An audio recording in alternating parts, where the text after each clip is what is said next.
office. Gonna grind it. Please watch the end to see what up I buy. With broken I might even be able to buy two, honestly, with this amount of booster left. I've got 12,255, so I'll buy one around the middle and maybe one at the end if I get lucky.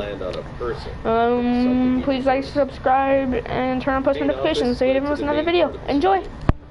The main part of the school had a hallway to the left of you and a hallway to the right of you. And straight ahead from the office was the library. Trying to get into the library.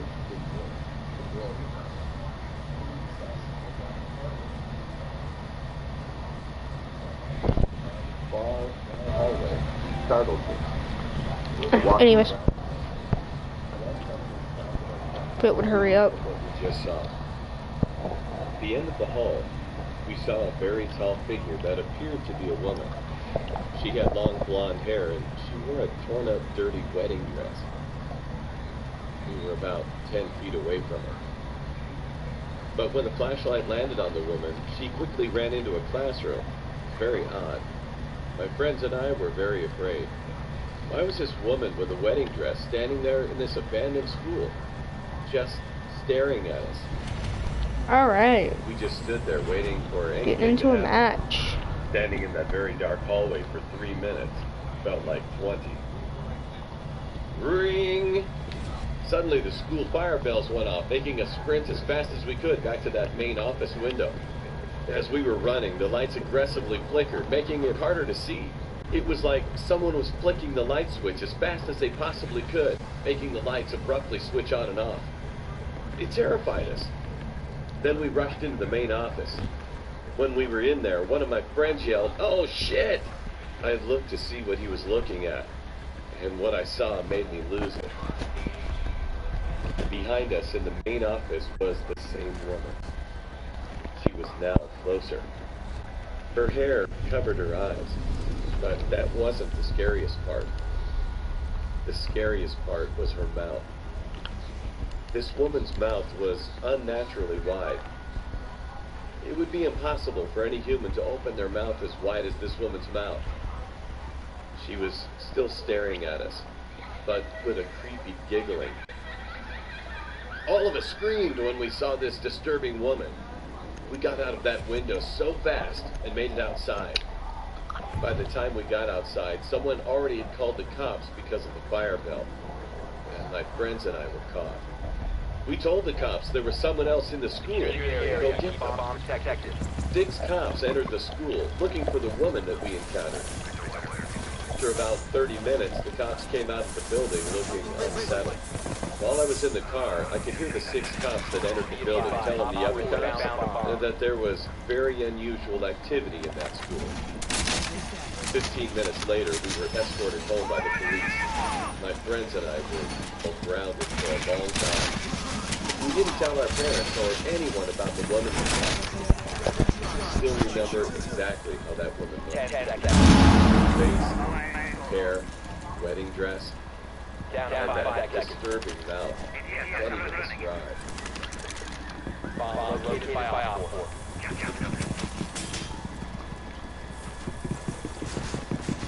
When I was 12 years old, my family and I moved to a new house. Even though it was a beautiful house, I was scared of it, especially in my parents' room. I used to have awful dreams where I would enter that specific room and only to see a dark shadow staring at me. It was a tall shadow. It seemed like a man, but I never saw his face since his whole being was just pitch black. I would close the door to my room, since my parents' room was in front of mine, and I could easily see their room from my bed. One night, I woke up from what seemed like a dreamless sleep, feeling that someone was staring at me. I couldn't see anything. But after my eyes got used to the dark, I saw 2 things. First, the door was open, which wasn't normal since I always closed it at night. And second, there was the shadow I often saw in the nightmares. This time, it wasn't in my parents' room. It was in front of my room, and staring at me. I was so scared. I couldn't break eye contact with it, and after what seemed like hours, finally the shadow stopped staring at me and walked to my brother's room. Oh, what the hell? When I got back to sleep, but only remember I did not mean to say that. I am so sorry. everything seemed normal. Let's say, what the heck? How did he get behind me, though? A couple He years hit later, the my hatch. family and I moved to another state, but we kept the house as a place to visit during the holidays. One day, my uncle had a nasty fight with his wife, and he asked my parents if we could stay in our old house for some time. My parents said yes. So he temporarily moved there for a while. And one day, we visited him for the holidays. While we were talking, he asked me if I had ever dreamt of creepy shadows. Oh, I joined a mess that was already going. Amazing, great. My parents laughed. Since they knew nothing of what I had seen, I stayed quiet. That night, I talked to So I my don't even uncle get to and attack. explained to him what I had seen and what I thought was a nightmare. I was really scared because I had told no one about that nightmare. He listened to me. And he claimed he had seen the same thing just staring at my room. After that, my uncle talked to my parents and we never visited that house again. My uncle moved back with his wife, and What? after a religious ceremony occurred, my parents put the house on the market. However, to this day, the house remains unsold. Even though the shadow never hurt any of us physically, I still panic whenever I remember how that thing stared at me. So I felt that there was nothing I could do against it. I don't think I'll ever forget that.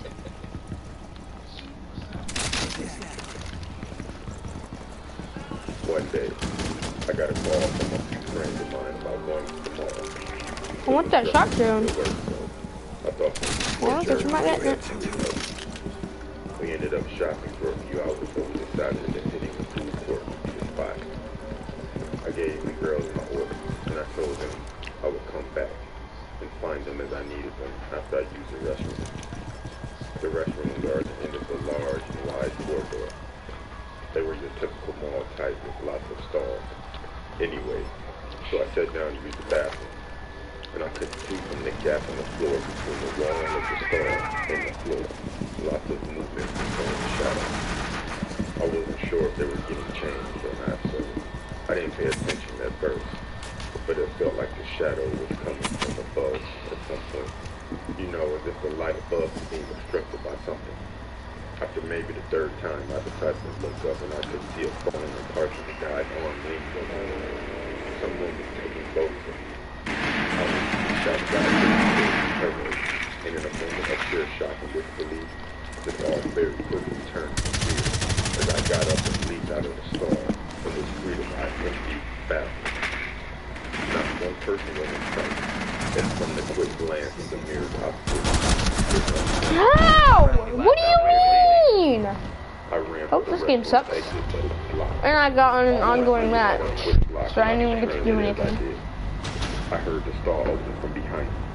I got out immediately and turned as I exited and noticed a sign on the door saying, "Closed for maintenance." This sign was not here when I went in.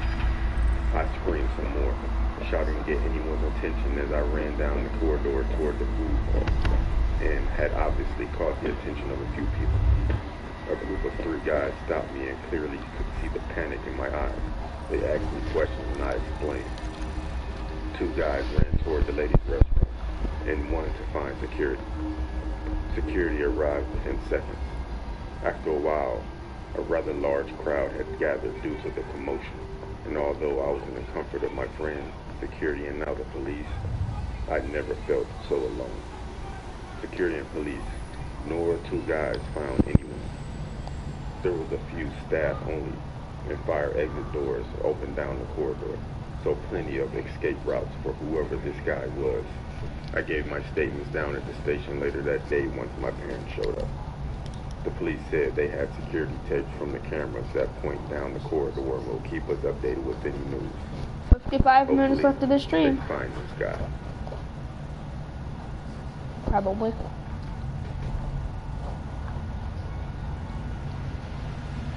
My name is Jessica, and I was 8 at the time this occurred.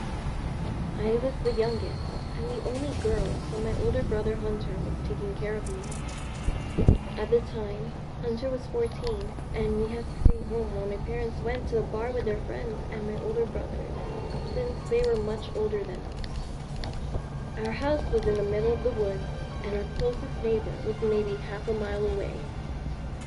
My brother and I stayed up watching TV shows until 2 in the morning. We finished watching an episode of Full House when we heard a very big crash upstairs in my brother Josh's room. We stared at each other for a moment. Then my brother got up and grabbed one of the kitchen knives and told me to go upstairs with him. Just in case there was something in the house, and he didn't want me to be left alone. My brother is a brave and doesn't get scared easily. So right now, he wasn't very consumed with fear like I was. I followed my brother up the stairs, and he then came to a halt, which made me bump into him. He stood there for a second, in silence, just standing there. I got antsy and asked him what was wrong. He then said, "Go get the house phone and call 911. Me being confused, I looked to see what was in front of only him to make him ask me that. And there stood a white man, about 6'3", with dark brown hair and bloodshot eyes. I told Hunter that he needs to come with me because I had no idea what this man would do to him.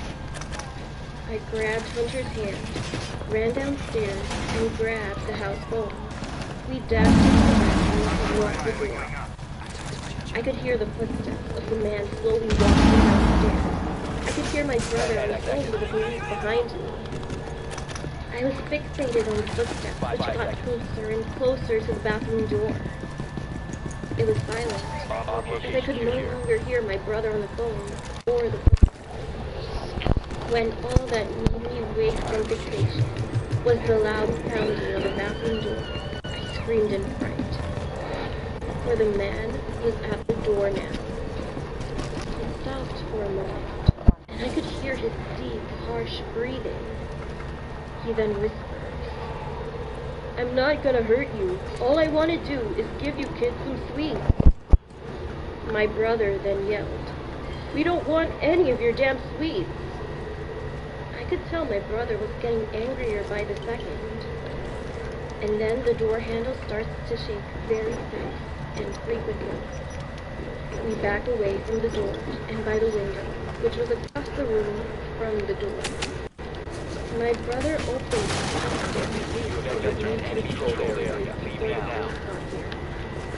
the man punches through the door and starts to grab for the handle. We jumped out of the window and landed on our grass and sprinted to the woods. We found this big bush to hide behind. We crouched down and waited for something to happen. A few seconds later, we heard police sirens in the distance. We saw the man from the window run down the stairs and out of the front door. He ran past the door and ran past us. Thank God he didn't notice us there. The police pulled into our driveway and we saw a chance to run to them. We dashed to them and told the police he was in the woods. They searched for him, and once they came out, we had him in their clutches. I've never been more relieved in my life. Stayed at the house with a police officer until my parents and older brother arrived. Oh no. 2 days later, the police had found our neighbor. Vigil, over here. And that the man was on a killing spree. Oh, you got someone on you as well. I am now 13 and still have nightmares about him. Fuck out of here. Hunter Alright. moved out and my parents moved to the city On me, on me. so we wouldn't live so far.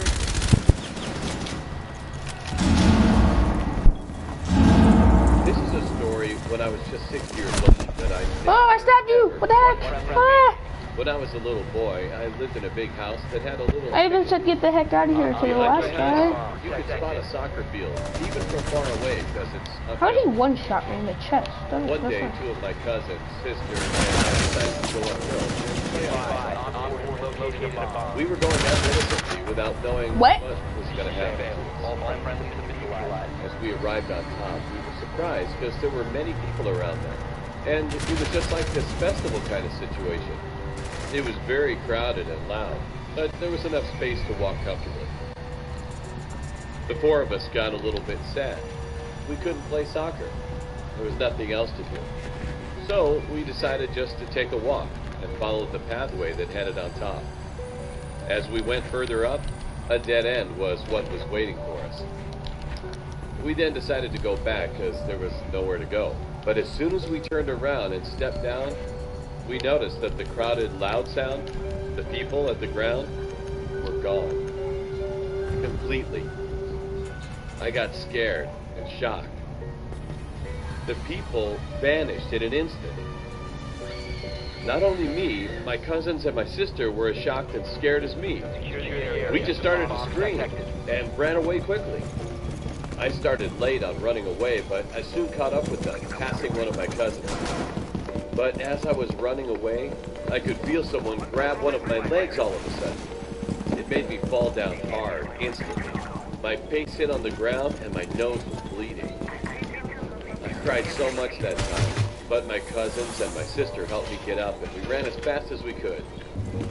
When we got home, we got yelled at by my mom. And she asked my sister how come I got injured the way I did and sprained my ankle badly. It was red and swollen. My face got a bit of scratches, and my lips and nose were all bleeding. You must protect your bomb. Later, after that, my sister told the whole story about that mysterious vanishing of my mother. And then she changed her face, looking a little bit uncomfortable. That field up the hill is a graveyard. And we were all shocked by knowing the truth. So the people we saw up there, dead. Thinking about it again, how can you explain my accident? I thought it was one of my cousins who caught my ankle, but you know, running away and trying to grab someone's ankle is impossible. Maybe it was a warning for me not to go to that field ever again. In any case, I still remember that event so clearly that it gives me chills.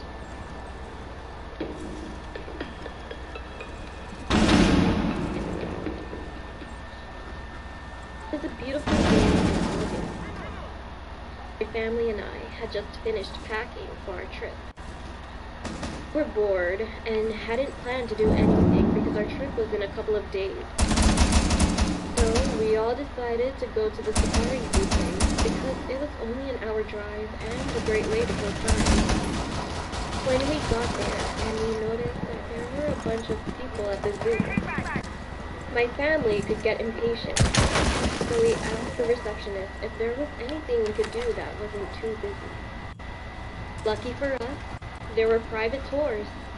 They were a bit expensive, but the lady assured us that the tour guides were highly educated and great at their job.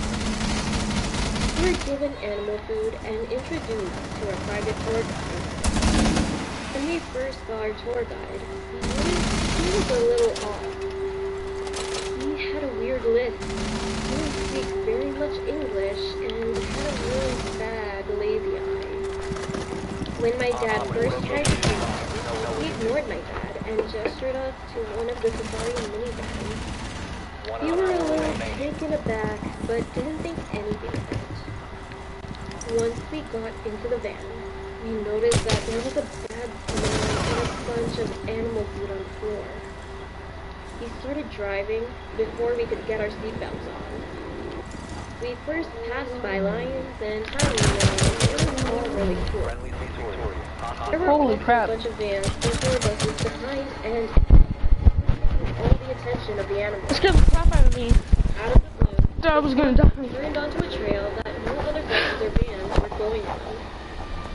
My dad got a little suspicious and asked the tour guide where we were going. The tour guide replied with elephants, shortly because once again he didn't know English very well. Well, we really wanted to see the elephants at that time, so we all got excited. After a good 10 minutes of driving, we noticed that we had seen no animals and no other tour guides, just a never-ending forest. My mom, who was paranoia, was getting worried and repeatedly asked the tour guide where he was going. but then he never answered. All of a sudden, he stopped the car and said he had to get something from the back of the pickup. My dad was getting red flags and watched him from the rearview mirror. And then, my dad hopped into the driver's seat, locked all the doors immediately, and pressed the accelerator to the floor. With a fearful face that I've never seen before like that, we were all slammed into the backs of our seats. "What's going on?" my mom yelled. "I saw him holding an axe," my dad yelled back. We made it back to the safari. I see it. The bomb. Jesus. Situation, and she called the I hate when it does that. We had a long search, and finally, we got caught after a few hours. Wonderful reason. Later, Wait, no, he got my drone. Safari, but used a fake ID. And had history linked with murder, kidnapping, and other crimes that I won't mention. We also found out the reason that the car smelled so bad was because the tour guide had admitted to killing multiple safari animals and taking them home. To this day, I still wonder what would have happened if my dad didn't look in the rearview mirror when the tour guide crossed the Clancy.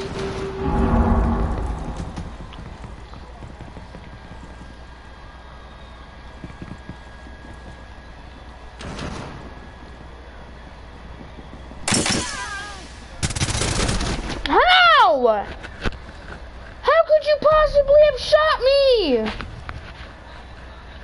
Oh my god. This game makes no sense.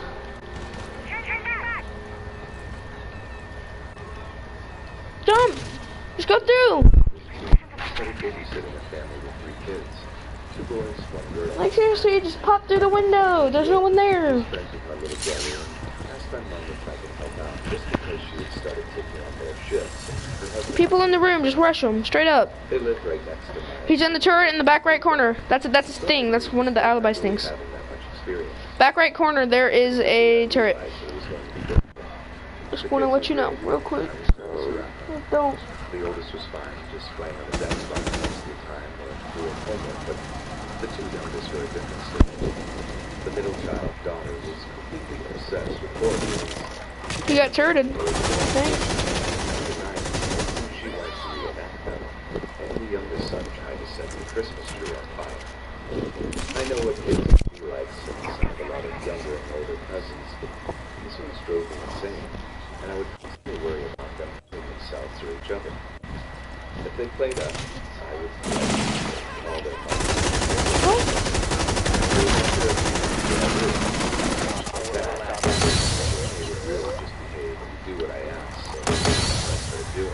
That dang smoke. I just knew that guy was really tall.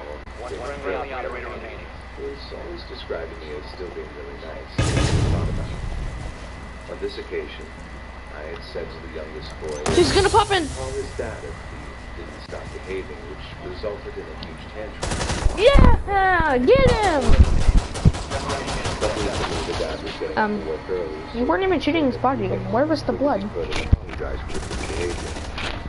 Look, you're not even shooting the body. It was suffering and ended up locking himself in his room. That day, the dad got home, and they were joking when they said he was tall. I'm only 5'3" and was 15.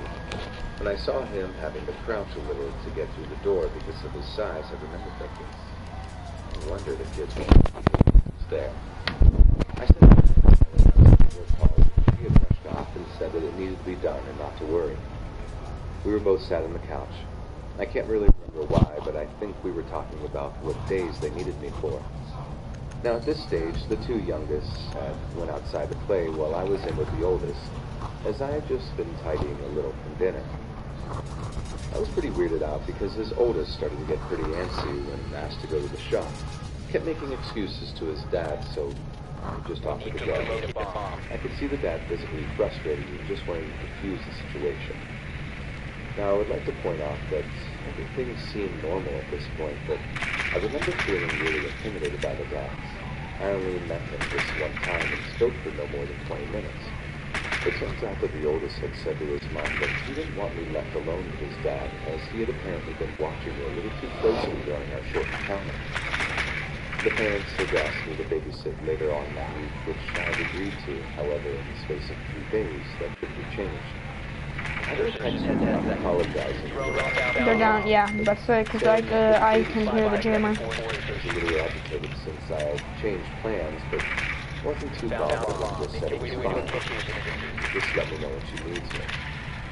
She had asked me to come around to get my pay for the last 2 weeks, and I decided to just nip around before going home. As soon as I was in the house, I could tell something was off, but I don't cry. I just went in to say hi, talked about books for a little bit, and left. It wasn't until the next week, I think, or the week after, where everything picked off. I came home to my mom being upset and angry, pacing the living room while my Why does this stepdad look was so trying to much calm like her down. something? I immediately went to her, asked her Oh, okay, there's the jammer. worried. Instantly, she just I need to threw her run and arms grab my around me phone. and started crying and holding me. I had meant to be babysitting, but again, got canceled on, so I was home earlier than what I said I was originally. Pulling away confused, I asked her what was wrong again. Turns out my mom had been trying to get a hold of me, but my phone had died. I had went to babysit and nobody was home, so I just decided to head back on the bus, but wasn't able to. Where? She sits me down and Like, starts freaking for real, like where? Out of my time babysitting. Oh, you guys didn't shoot this round. I had only met him once and only really spoke to him on the phone a You handful can see of me times from as there. we were drafting up. Or drone, the camera. Nodding, my mom started pressing and asked if anything else had happened and kept questioning me, saying I should tell her anything. I just looked at her confused and told her that nothing had happened and asked what this was all about. I always remember her taking a deep breath and saying, God, before letting me know what happened. Now, as I said, the details are vague because this was on the news. It turns out, he killed someone while working and had been taken in by the police. During the interrogation, it turns out that he admitted to beating his wife and there was speculation of assaults. I want to know how. I really want to know how. Petite girls that had dark hair, pale, which happened to match my description at the time, and my mom was terrified in case something had happened. I'm turning 23 this year. It still gives me chills. I was going to grow up with a sinking pit in my stomach. My mom held me close crying because she had been worried sick all day and scared in case something had happened. Needless to say, I stopped babysitting for that family right then and there. I felt so awful for the wife, as she was honestly one of the nicest women I'd ever met. About a week later, I got a text from her, and as it turns out, I had left some books, so I said that I would come over and get them. When I saw her, my heart sank. She had obviously not slept and was putting on a grave face for the kids who weren't sure what was going on. We ended up sitting in the kitchen, and I gave her a hug, just trying to comfort her. I had mentioned that if she was with the kids, Good shot. I would try and help, but Right there, you saw him, just... she gave me my stuff, paid for the wages with a little more added. I completely forgot.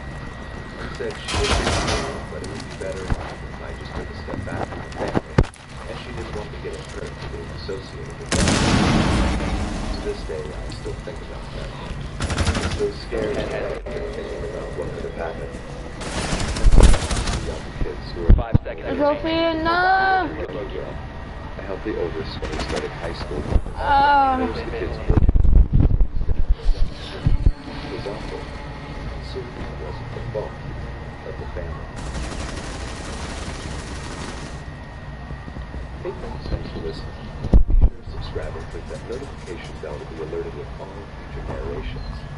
If you got a story, be sure to submit them to my subreddit, Let's Read Official, and give and receive feedback from the community, and maybe you can hear your story featured on the next video.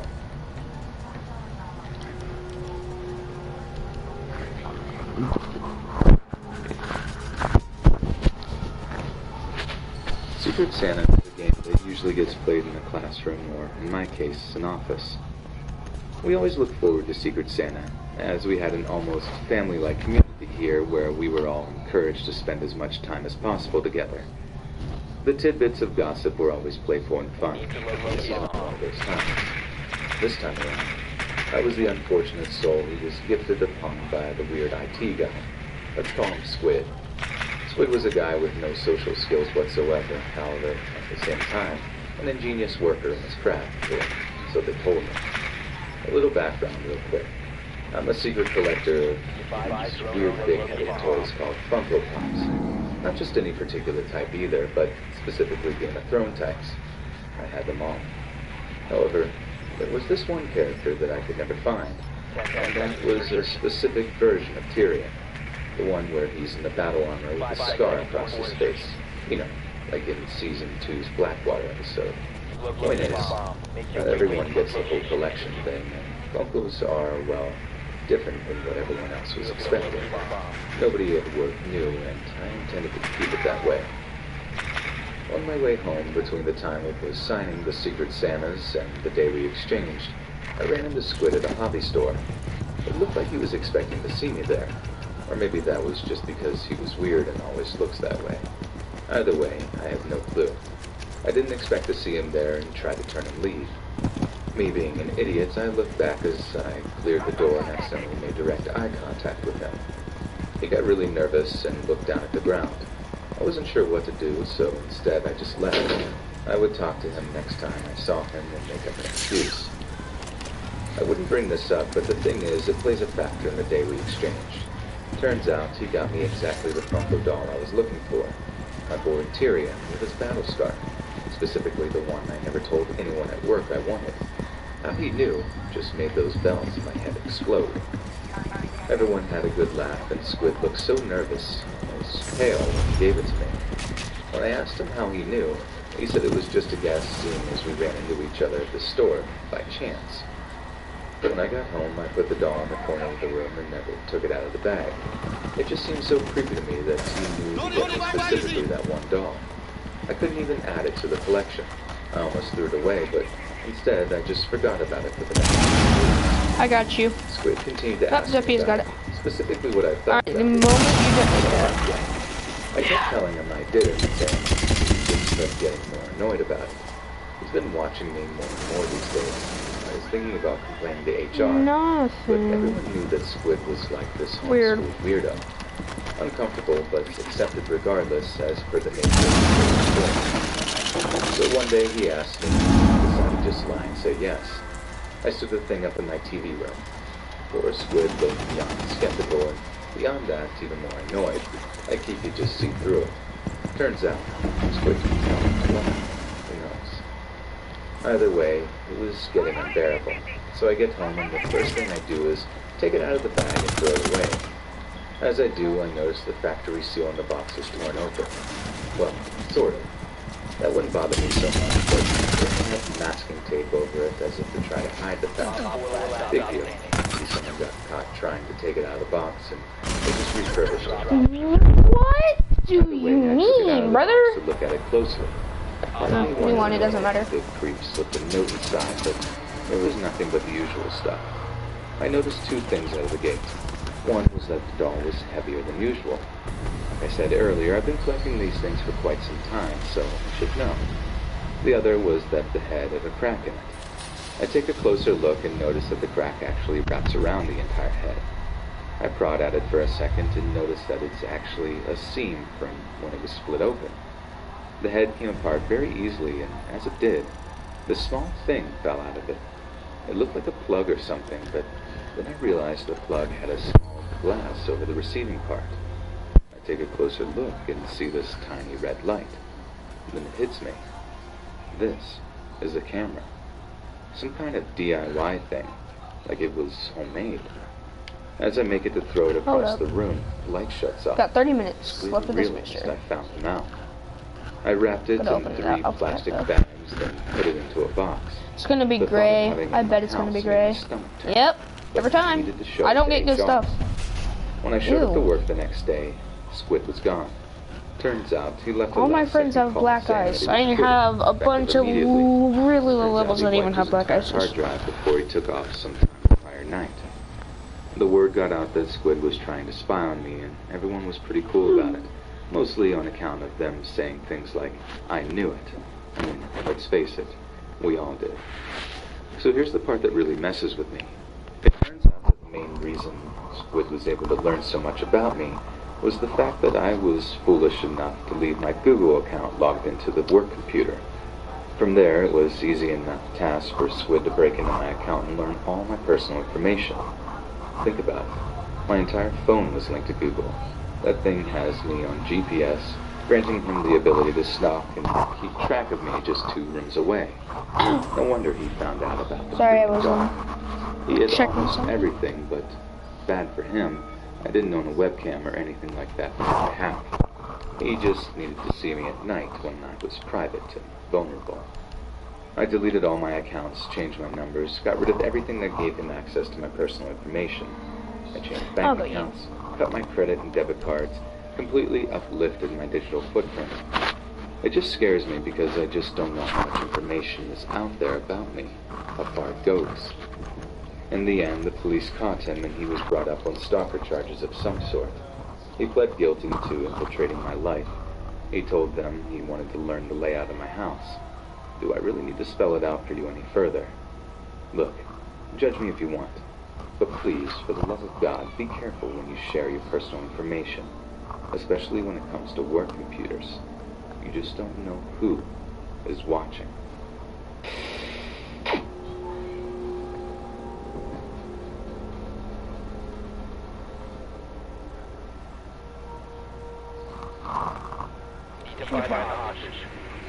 Why does no one have a mic?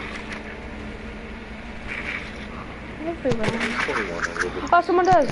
That's like the first time in a lot of rounds. I'm streaming right now.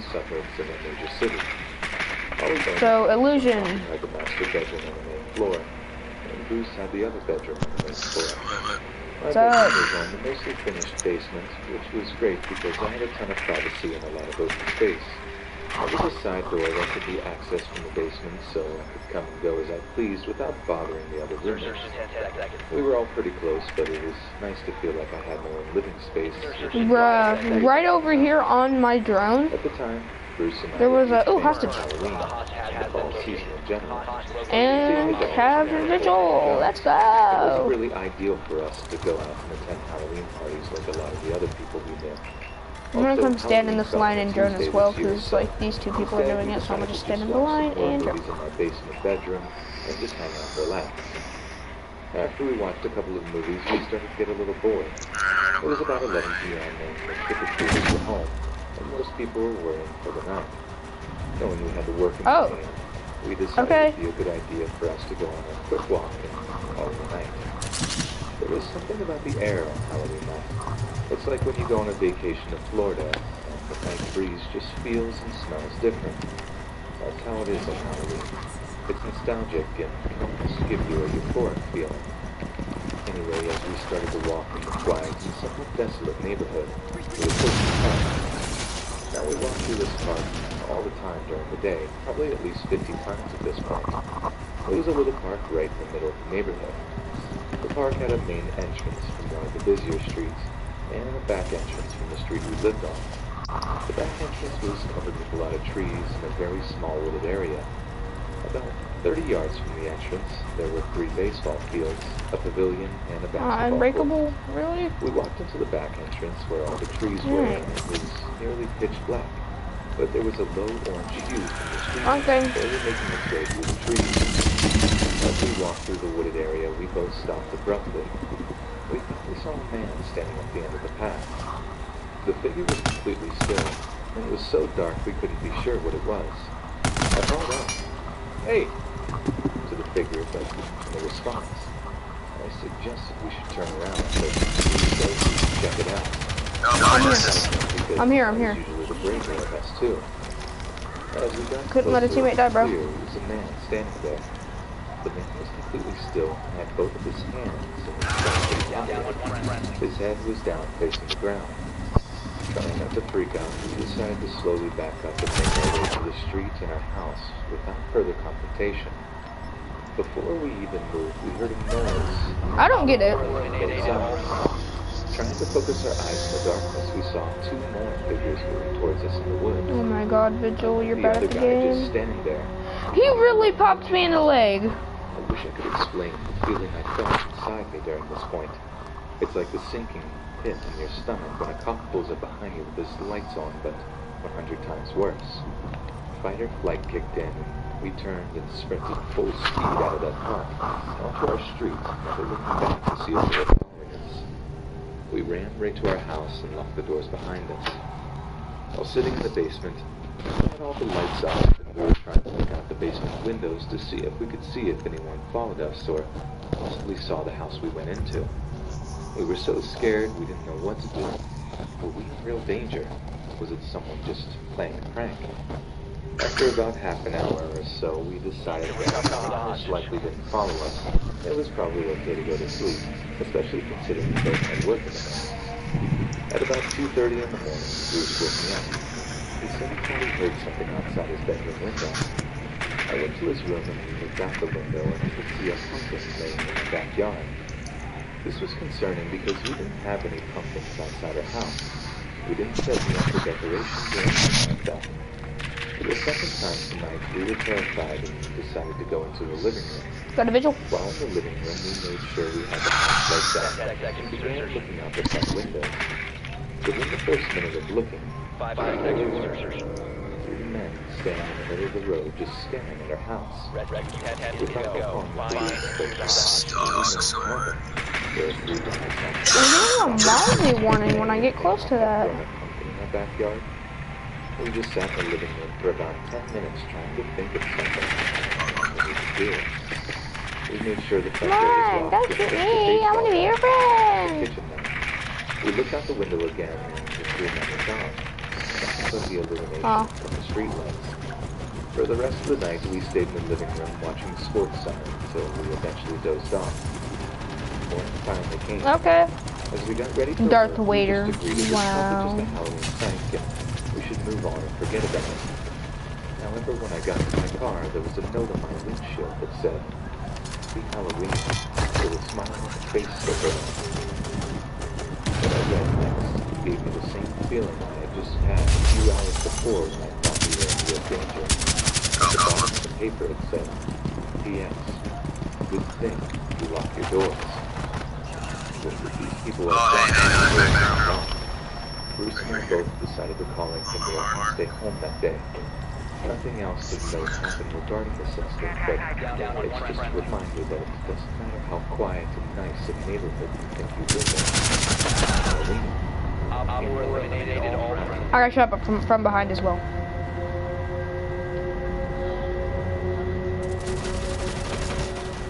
Really?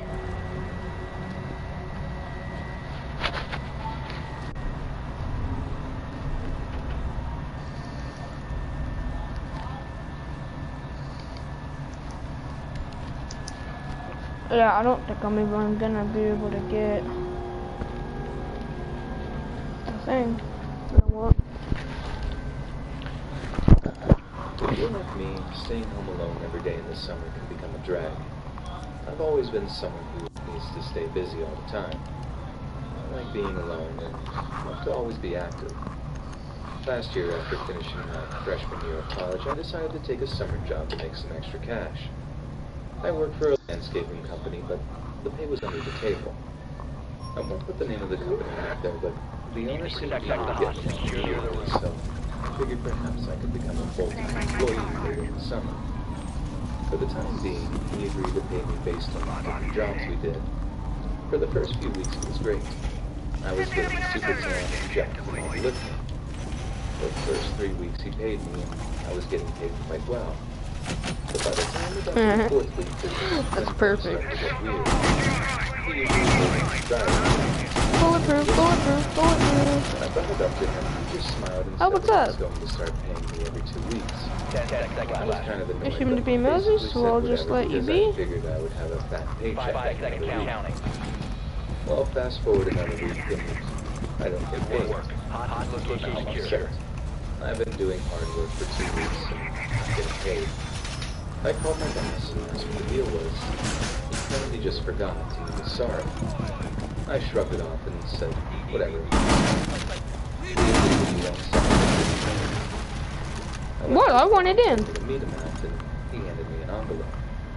I took it and told him I'd see him on Monday. When I opened the envelope, it was just paid for 1 week. I called him furious, but he insisted that he paid me for the previous week.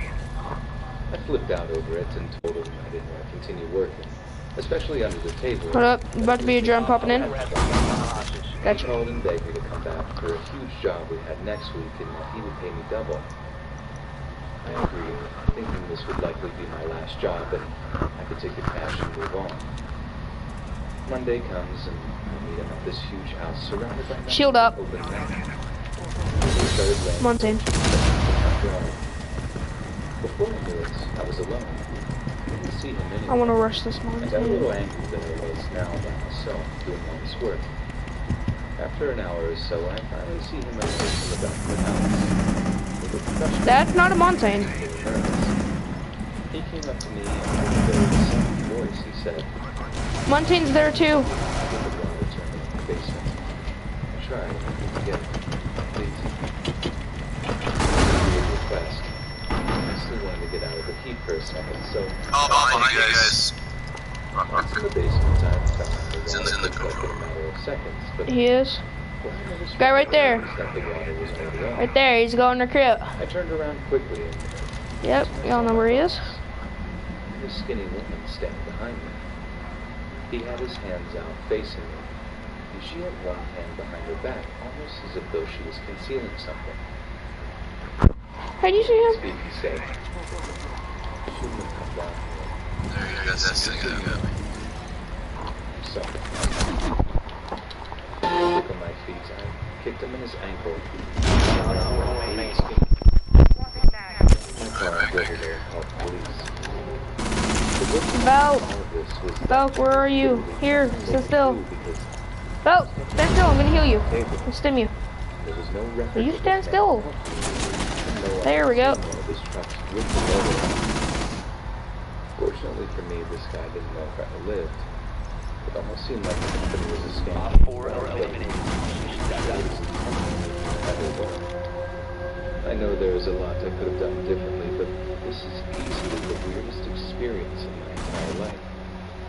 Was this psycho really going to try to hurt me over a parcel of hay? Either way, I'm glad I never ran into that landscaping psychopath again.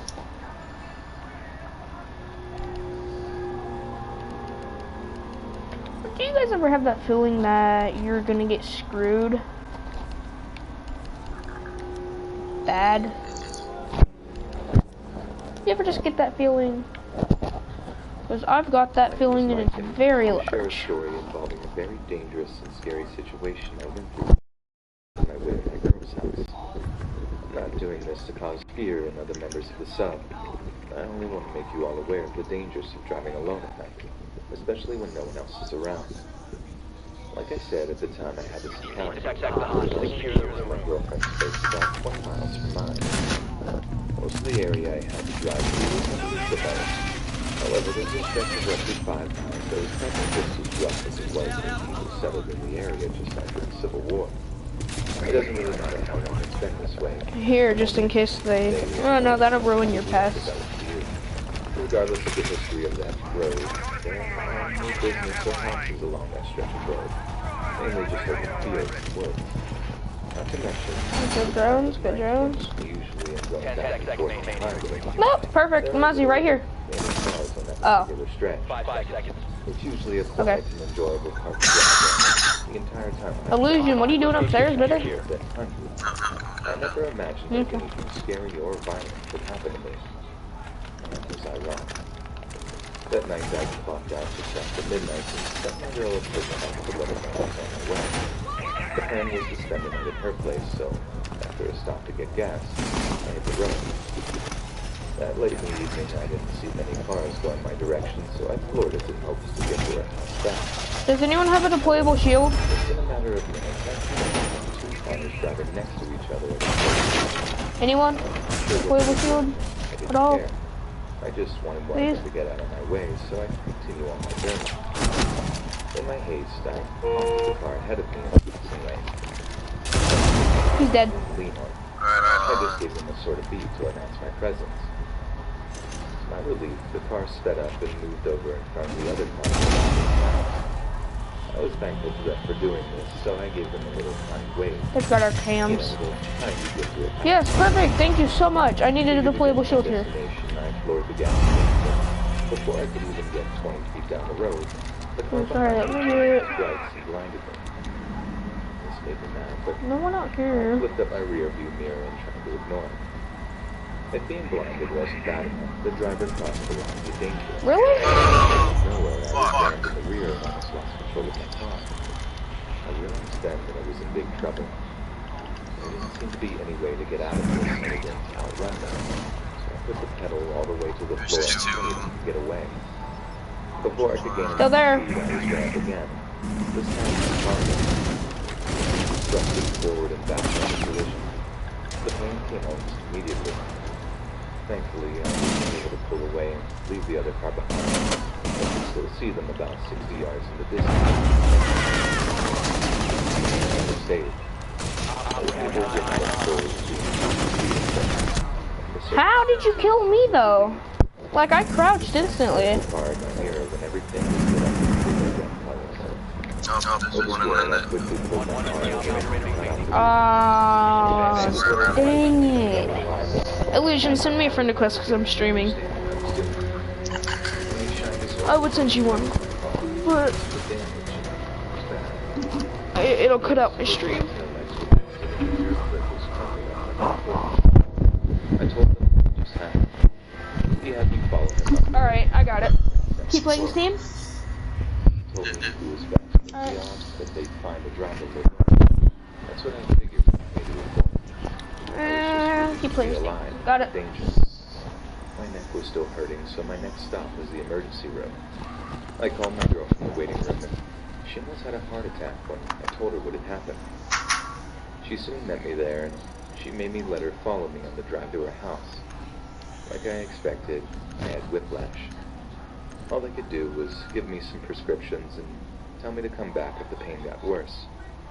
Despite the sore neck, by the time I finally made it back to her house, I fell asleep instantly.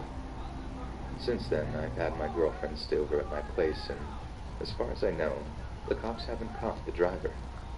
Oh, Like I I'm said, almost I'm there. not telling Got you 12 guys minutes this left story on to this scare you. booster. I'm sharing it to remind you to be careful on the road at night and always be mindful of the way you treat other drivers. Just because you don't intend to make them angry doesn't mean they won't get mad.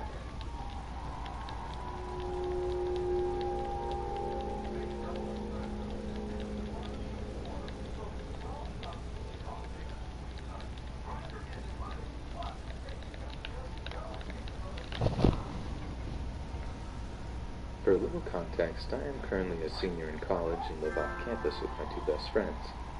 This time of year, particularly around Thanksgiving, my friends try to help me stay busy as it is typically a difficult time for me. Illusion?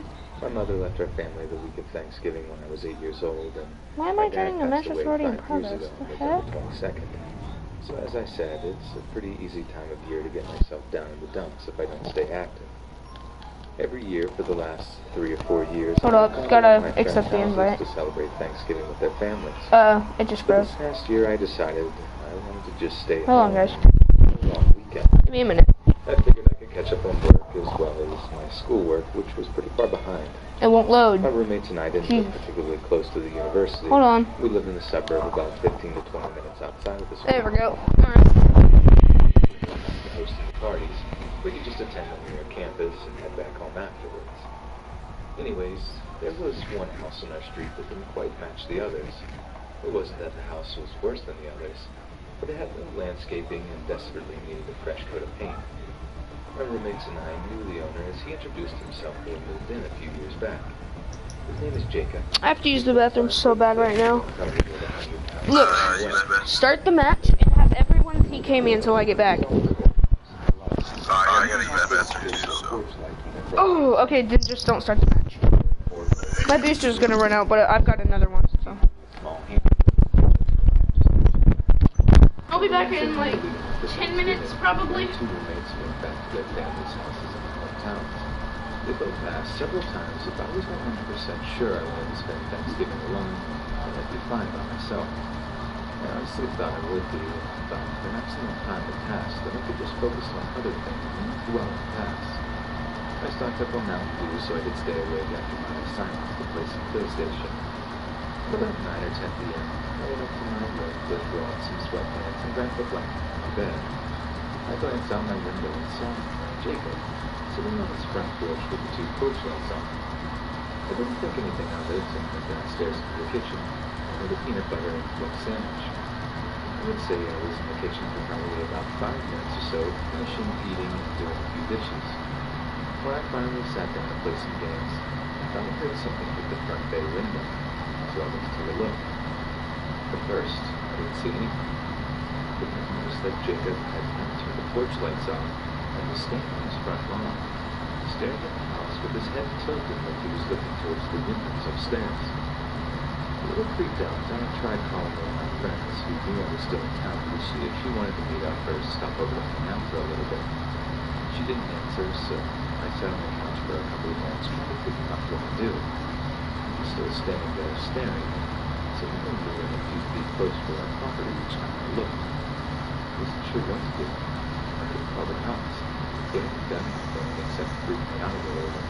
At this point, he hadn't even stepped on the property. After another few minutes, I looked out the window again and saw Jacob down on the lawn at the corner of the house. At least that's what it looked like he was staring at.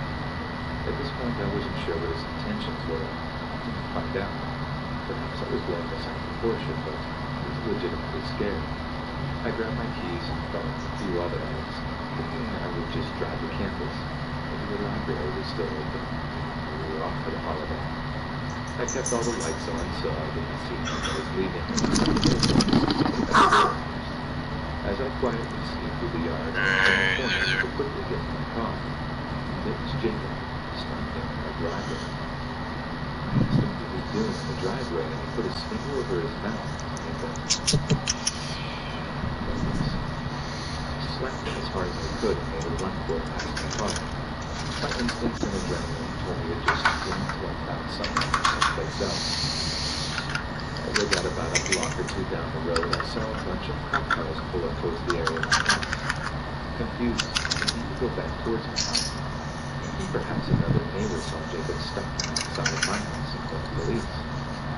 As I approached the house, one of the officers asked my name and if this was my residence. I confirmed the information and this is the most horrifying, disturbing information I've ever received.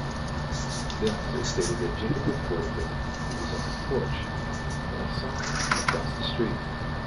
He saw me walk out of my upstairs bedroom and he walked away out of the room with some hands behind my closet.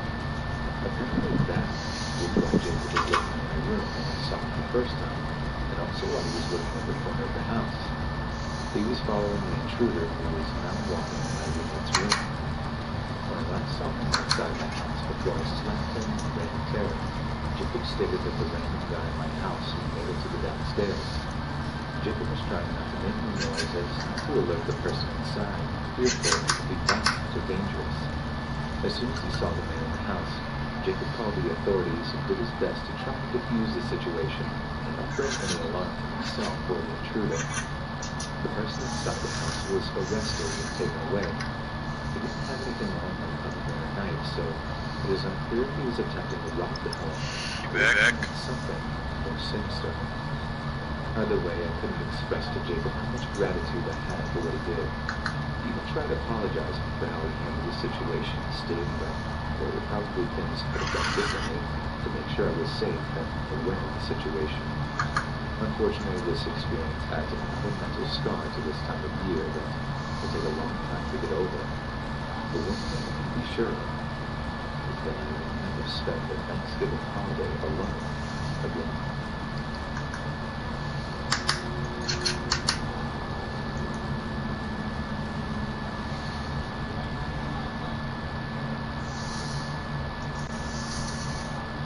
It was around 2002, and I had just married my wife, and we had just had our first baby. In the middle of the night, my wife sat up to go check on the baby, and when she put her feet onto the floor next to the bed, she felt a body. She reached down and lifted an arm.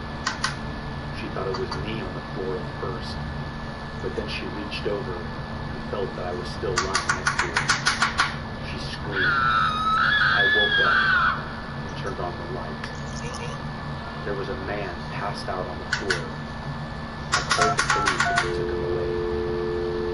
The police think that he broke into our house and passed out next to our bed. The disturbing thing, he was holding a hammer.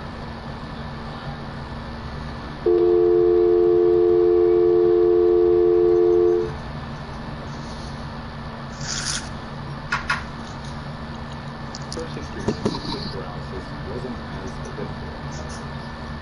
I know some people seeing things in the room, being touched, but that didn't happen. Mine was fairly simple. Most about 14 or 15 years old. I'm back. Some hours later. Are you back? Yep. Question, when you're online and you have a booster active, but you're like still playing the game, there's no match started, will the time on the booster go down? When I tried to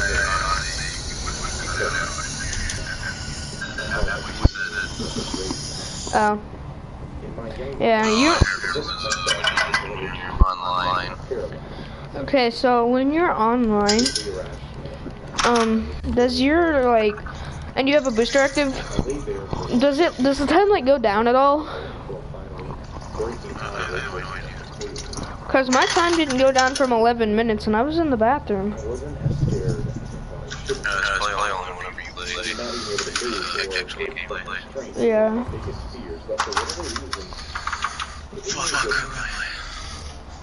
You are Capcan. I'm in the kitchen, so. That was it for a few years. I didn't have a second episode until I was with my son, living with my wife in an apartment. We moved there after graduation. Alright. I need to get upstairs. She was working at the base. Someone come with me upstairs? Anyone? Anyone want to join me? Sure. You coming, Illusion? Alright, cool. Got a little strap. Hold up, did you see that? I think they have a lion. Yep. Nope, no, never mind, it's just a helicopter. Phew, that scared me. I thought that had a lion. Alright.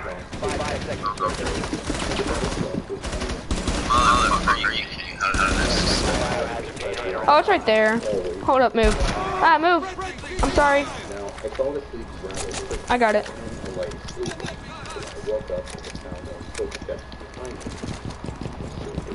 Alright, Illusion.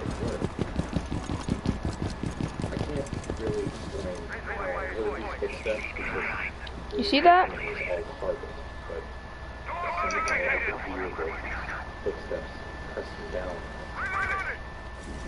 I went to turn around. Free her, but I couldn't. Great. I found fishing. No worries. She was over and beat me out. Oh, hey, up top, fucking... Callie. The footsteps just continued, but never seemed to get closer. They were always Come on, let's get our phone set real quick. Check the cams. Rolled over to see what was behind me. There was nothing. Both of my wife had just made her way out. Well, we're kind of stuck. Why would you? No, I tried to run into the other room. As a matter of fact, I should check my phone. I thought that we made it.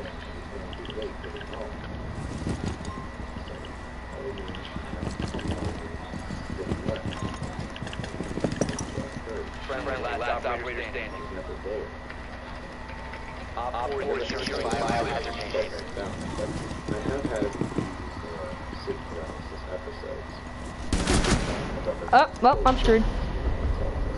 Failed. All friends have been neutralized. That Callie's bad at the game. Something.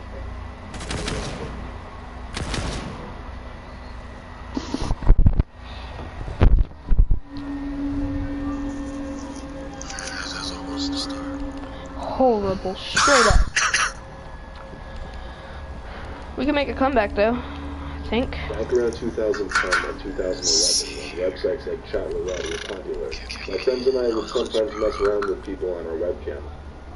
The website usually peaked on weekend nights, and when we were like 14, we didn't really do much on weekend nights. So I had my friend Peter over, and we hopped on Chat Roulette. It was just my mom home, so we went upstairs with the laptop where we could be as loud as we wanted. We acted like two idiotic 14-year-olds, basically being mean and rude to anyone we saw. So basically on Chat Roulette, we pressed go, and it would match me with someone else, anyone else using their webcam. Some girl who appeared to be a couple years older than us popped up. Her camera quality wasn't the best, and she was sitting in a dark room with a blue light shining around her. I'm not going to get into the nitty-gritty tiny details over what Peter and I said to her, but we acted like douchey, mean teenage boys to be frank. Then Peter said that he was got behind you. I suddenly looked beyond the door to see what he was talking about. I didn't see anyone, so I thought on that he was joking. He was messing with her right away too, saying something along the lines of us being little dweebs. Peter insisted to the girl he was being serious. I played along with him. The girl turned around, and like the two of us, she didn't see anyone behind her. All I could see behind her was the rest of the room, which appeared to be a mess, and her bed tucked in the corner of the room. Peter said there was someone hiding behind her bed. I looked at Peter, trying to hold in the laughter, and make it seem like I was seeing what he was seeing too. Then I finally noticed someone in the background, by the back wall of the door. That went right past my head as well. Trying to be inconspicuous. My smile disappeared. She was shooting at me. Peter wasn't joking around. I started telling her that someone was actually sneaking up behind her. Realistically, I assumed it was her brother or something messing with her, trying to scare her. So I said that. I said, it looks like your brother is trying to scare you. She finally turned around, and her reaction was not what I was expecting at all. She screamed No! to her lungs and jumped back out from How? to the desk, crawling backwards while frantically kicking. What do you mean? Her. You could hear the sound of books and other items falling from her desk as she kicked and screamed. How did you even hit me for that? You're bad at the game! Was her leg. The person in her room got an arm's reach of her. Now we could see a black mask over his face. He grabbed the bed and screamed, "Shut up!" And her screams only got worse. Peter and I were silent, simply staring. Reload. What to make of this. Yourself, reload. Yeah, good. Gonna be full ammo. And you're dead. No,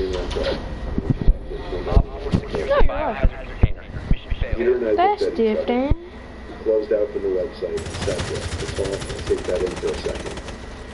We agreed it was possible it could have been a prank. A lot of people on YouTube at the time played pranks on people on Chat Roulette to get some crazy reactions. But it looked real. Almost too real to be a performance. Well, a few days later, I got a text from Peter. No, yourself, let me be Glass. That's one of my mains. To a news article about a teenage girl. It is my main for this map. I don't want to be Montana. We told our parents because we wanted to be able to give a description of what happened to the police. So our parents coordinated a time for us to sit down with the two investigators to explain everything we saw. We said we were on Chat Roulette with a blonde girl who looked either 16 or 17, and that's an average-sized looking man wearing a black ski mask emerged from the back corner of her room and started to attack her on camera, but only for so long until he turned off the computer. We gave the best description we could. Whether they believed us or not, or whether the information helped or not, is something we honestly never found out.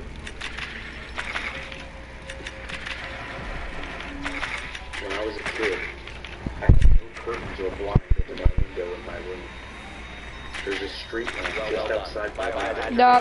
So anything that walked past my window would cast a shadow on my wall. 2 nights in a row, I woke up and looked at the wall to see the shadow of my neck. I didn't have enough courage to look up at the window to see who it was. It was late at night, too. I knew it couldn't be my dad because I could hear him snoring. The worst part is my bed was in front of the window with my head at the bottom of the window, so whoever it was behind me could probably see me. This is the scariest thing that's happened to me. because it's not something supernatural. There's a good chance there was a man just standing at my window in the middle of the night, watching me sleep.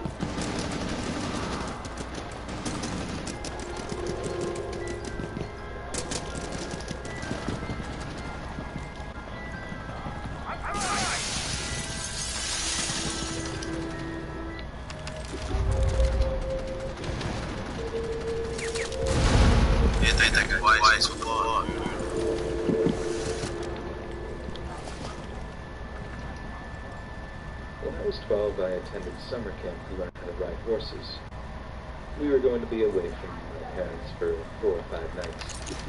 I was really excited because I always wanted to learn how to ride a horse. But I was also nervous about being away from my family and around strangers for that long. Most of it was amazing and everything I dreamed of. However, the one night later, sleep under the stars, was an experience that I don't think I'll ever forget. That night we had to leave our bunks and go outside to sleep in tents. I hated tents, but everyone else was doing it, so I figured I'd play. There were a lot of activities that took place before that. We were to sit by the campfire, make s'mores, and tell stories. The super shorty. 4 of us to a tent. Holy crap! I could already tell I wasn't going to get much sleep. I just couldn't get comfortable and was wishing it this morning.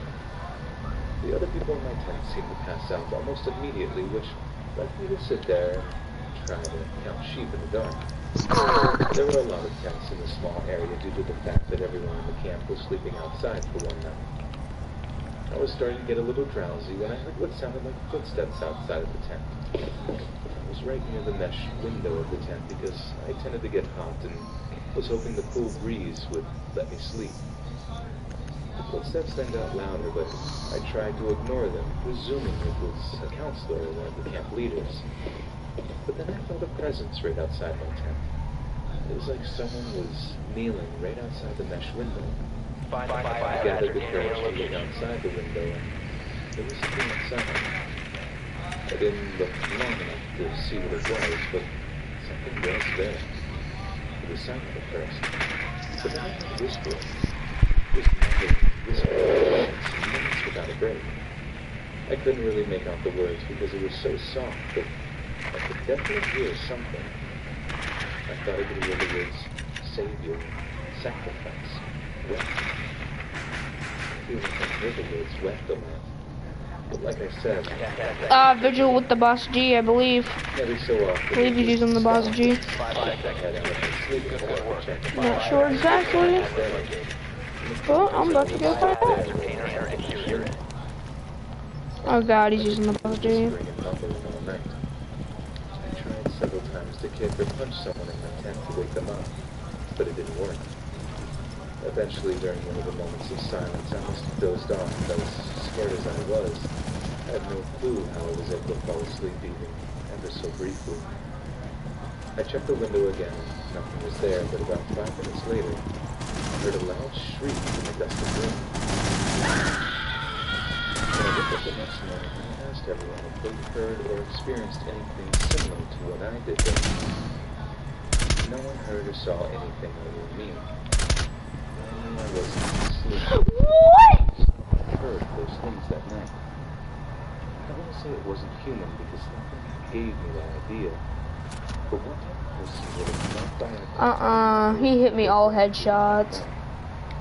As scared as I was at the time, I'm glad I never had another experience like that again.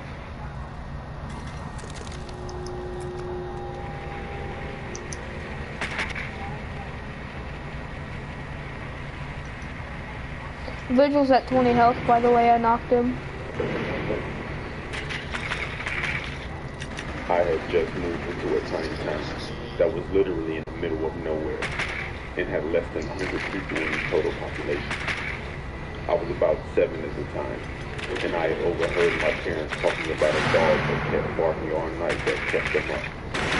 I wanted to help them, so I went out looking for neighbors with dogs, just to ask them if they could maybe keep their dogs from barking all night. So this particular town had a bad track record of houses catching on fire. So there were a lot of old half-burned houses just sitting there. This particular incident happened with one of these ruined houses. As I'm walking, I hear someone call out to me, and I turn to see a very beautifully kept lawn in front of a nice white two-story house. There's a nice old couple sitting in lawn chairs out in front, and the woman is calling me over. I walk over to the fence. The woman asks me Bitch is a one-shot. walking around here by myself. Rush. I tell them about the dog and ask what they know about it. The woman said that it's her dog. The dog got it. And then offered me a full-size Snickers, and I took it. Feeling like I had accomplished my goal, I went home. At that time, I really wanted to eat the Snickers, but it had melted on my walk back home, so I put it in the freezer to chill. Then my friend comes over, and we head over to her house, and I forgot about the candy. Wondering how the ruined houses fit into this? Well, when I returned home from my friend's house, I told my mom about the nice couple, and they would keep their dog quiet. I tell her where the house was, and she gets really confused. What do you mean? There isn't a house there. I would have shown the candy bar as evidence, but I had totally forgot about it. After some back and forth, we agreed to go on a walk tomorrow in the daytime, so I can show her which house I mean. Next day, we walked down to where the house was, and there was no house. The well-kept lawn was just overgrown weeds, and the house was just nothing but a pile of rubble. Only the fence still remained. I ran home to show her the candy that I had just remembered about, and that was gone too. I still get chills when I pass by that vacant lot to this day, and right now, I'm 20 years old.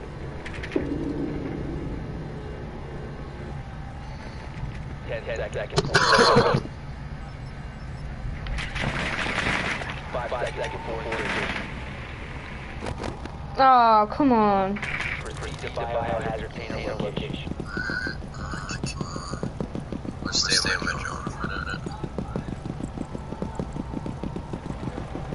This is the best window to peek from.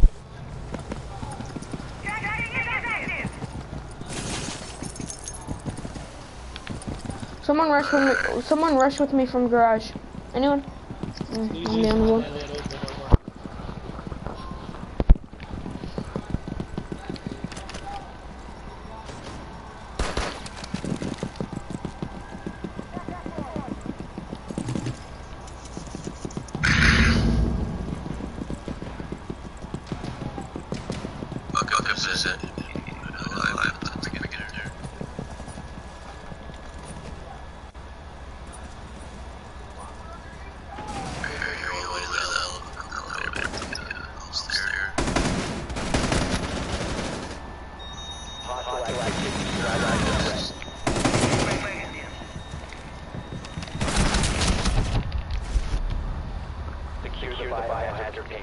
Those flames! Wait, how did you walk into there? How do you walk into my fire? Like, seriously, bro? And you're gonna steal my kill. Perfect. Thank you a lot. Nice work. Biohazard container secured.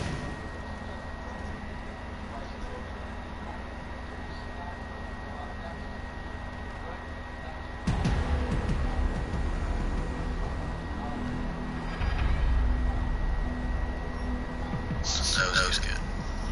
No, not really. No, the start was horrible.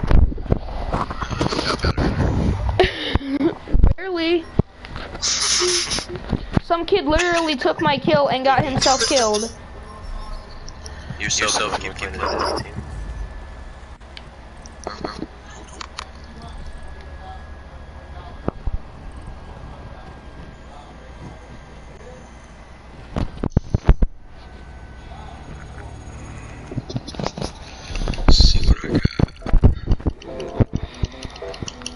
Stuff with things and things with stuff.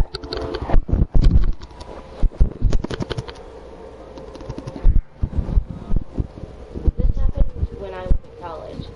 I was 20 at the time. Wait, stop the matchmaking. Stop the matchmaking. Biology. That is. I need to activate another booster. Stop it. Room. She wasn't yelling, but I could see she was drunk by her excitement. I rolled my eyes and sighed. I completely lost focus now. but it was okay.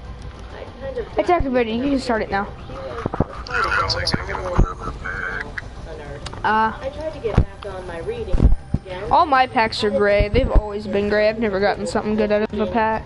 Come on, Jasmine. Every time I see you, you're always reading a book. I sighed before speaking. And every time I see you, you smell of alcohol and vomit. She frowned at me. How about that?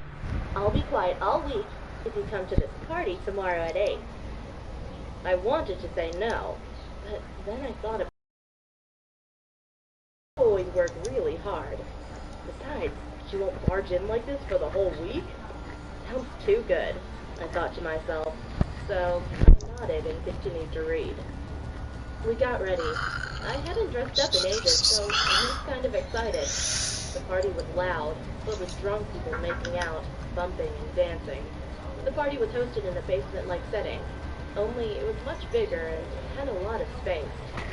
I'm not going to lie, I did have a few drinks. I wasn't drunk, but I was definitely tipsy. So, as my view became tilted, this guy comes out of nowhere and has small talk with me. He was fairly attractive. He didn't seem drunk. We met and exchanged names. From what I remember, he had red Jesus, dyed that took hair. a long time.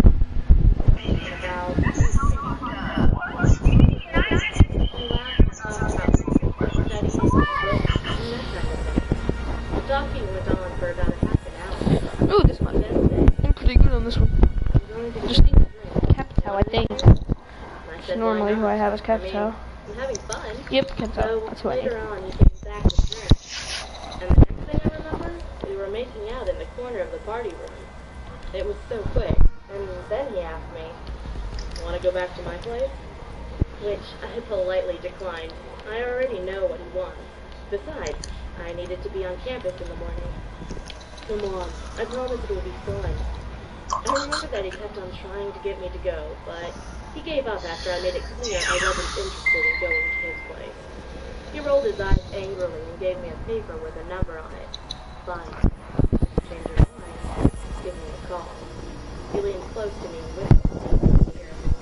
Then he walked out, and the rest of the night was a complete blank. The next day, I woke up inside my college bedroom, on my bed, next to my roommate snoring on her bed as well. As I got up to shower, a paper fell out of my pocket. It was the number, which made me remember that guy. But I had more important things now. I showered then and went to study. I remember reading my book when all of a sudden I was dizzy. Then I woke up in the bed with police Bomb. talking next to me. Turns out... Bomb. Oh, you having a problem with me being here? I'm sorry, let me go then. I'm gonna find your other teammate. No, let me find your other teammate.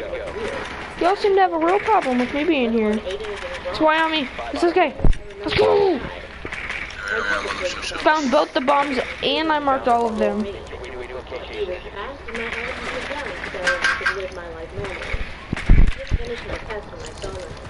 Gotta keep that drone safe. Turns out the guy from the party had 2 dead detained women's bodies inside the department that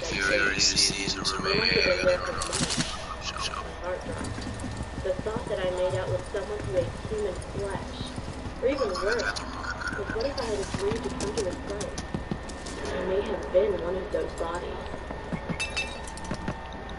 Beware his story, one and all. Brahms was never just a doll.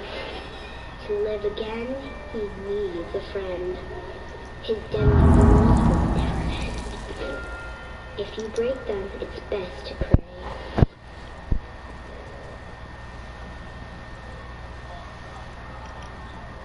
When I was in the 7th grade, I heard about astral projection for the first time. I thought the idea seemed pretty cool. Who wouldn't want to? Okay, yeah, just instantly kill me even though I shot you in the head twice. Go ahead. Just go ahead. You're allowed to kill me because, like, you're not supposed to die apparently. Then one day in January, I decided to hit the bed at around 7 p.m. to take a nap, and the next second I began to feel I was being pulled out of my body as a strong vibration feeling overcame me, similar to that body feeling you get from a strong nicotine rush. I then was floating in my room and felt a presence right behind me. but didn't think much of it. It wasn't a good presence, more of a demonic one. Despite there being my family in the home awake, I didn't see anyone there. I just want to blow him up and make him annoyed with those. You have been spotted. Also had a blue tint to it. Ah, he went right where I can't see him. I had to swim through the air to be able to move, and went through my door, and swam my way downstairs. I decided to go up, and through the ceiling, and then through the roof. Dang it, you got it! Through this new Rush him! You got this. However, as I went through the ceiling, I saw this creature rushing towards the stairs, and it stopped as soon as I stopped moving to see it. I could only see the back of it from the right side of it, since it was blocked by a wall. But it had yellow skin, pointy, elongated ears, a tail that's medium-sized, and it appeared to be as tall as I was at the time, 5'6". I stared at it for a few seconds, frozen in fear, and before I knew it, I was awake, back in my bed. I looked at my clock, and several minutes had passed by. I don't know what to think of that, but it was an interesting experience. Dang, with that shot though. When I was 8 years old, I didn't have any friends. My mom wouldn't allow me to play outside with the other kids in our neighborhood. I was always alone. The only playmates I had were Trying to find him. 3 hours and 25 minutes to get to their houses. Come on, bro. One day, my mom let me play outside with the kids in our neighborhood. Don't shoot at that. That doesn't even do anything. Just go. Maybe to work or We lost. I got my dolls and other toys and was excited to play with the kids outside. When I got there, no one wanted to play with me. The attempt was useless, but then someone approached me. He had puppy eyes and was cute. We quickly became playmates. Even though he was a boy, he would join me with my dolls. He also invited me to play with him at his house. I was confused because his house looked old and abandoned. Like it hadn't been cleaned up for almost 12 years. We decided to go play in his garden. When we got there, I puked. I didn't know why at the time, but for some reason, it was disgusting. What if you could make money from your couch, on the go, or even while sleeping? He didn't offer a revolver or anything. He just looked at me, grinning, and said, "Next time, you're going to sleep here too." 2 weeks after that upsetting experience, I went looking for him. A paper airplane flew to me out of nowhere. I picked it up, and when I opened it, I was shocked, scared. It was a newspaper clipping. The boy that I played with went missing 9 years ago. I ran to my bedroom, and I saw a shadow through my window. You've already been marked, buddy. No point. There's no point. You've all been marked. We've got Today, both the I'm bombs. 19 years old, and I still remember that part of my childhood so clearly. Locate the bomb. Make your way to location and defuse it. One day, when I was about 6 or 7 years old, my mom had gone to my older sister's silent porch, and my dad was at work. He was a pilot for some airline. So she left me and my older brother, who was only 12 at the time, at the sitter's house, which was a few blocks away from my house. My sitter, who I'm gonna call Bev, was 19, and she was pretty much the best kind of sitter to a 6 to 7-year-old boy could ask for. She'd let us play games and stay up watching TV, as long as we didn't bother her while she was on the phone with her boyfriend. We were watching TV, and we could hear something scratching the paneling on the side of the house. And naturally, we blew it off as a stray animal. So we continued watching TV. About 30 minutes. Bullcrap! Bev ran into the living room and locked the front This game's door and dumb. shut the blinds. This game sucks. We were curious as to what she was doing. Me and my brother, being kids, got scared and started crying. Then Beth said everything would be okay. It was just a peeping Tom. So she took us upstairs and we went to her parents' room with the lieutenant. What was that aim? She said stay put and not to touch anything we didn't bring into the room. Not a minute later after she walked out of the room, we heard a loud crash and glass shattering in the room below us. The sicko had thrown a brick from the walkway to the guest bedroom window and managed to get in. Good job, Jekyll. I remember Bev running into the room and pulling us into the closet, telling us we Pop a drone in there. Pop a drone in there so you can get the points for finding the bomb. We got out of the closet and locked it from the outside latch and disappeared. Several minutes passed and we could The bomb behind you. It's it, right there. come out wherever you Okay. are. I really want to play. Then I heard what sounded like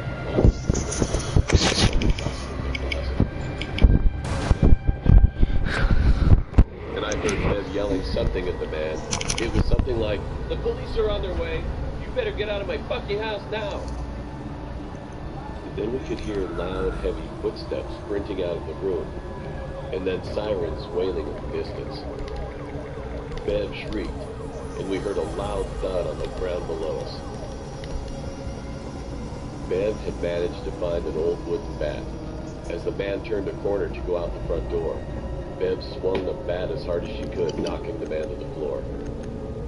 Dazed, he got up and tried chasing her outside, but the cops had already arrived and tackled the man on sight. My mom came home immediately and took me, my brother, and Bev back to my house. A few years later, she explained that the man was a known sex offender and had escaped from prison. When he was born. He was said to be carrying a rather Okay, large buddy. knife in his pocket, and had a Saturday night special on the way in the games.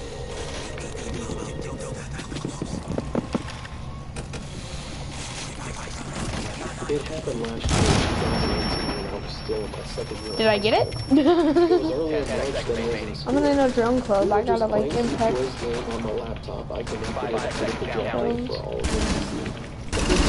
The school's fire alarm. They said this isn't a drill, but rather a maniac just interested. I'm so sorry, Jaeger. So all of us closed Illusion. the window to our classroom and switched. Here, I'll help you out a little bit. Let me It was just like. silent. Okay, And can I you could like? hear a pin drop to the floor. At first, I wasn't panicking that much, but it all started to happen when a gunshot was heard from the distance of our room. I can assume that he already knows that we're here.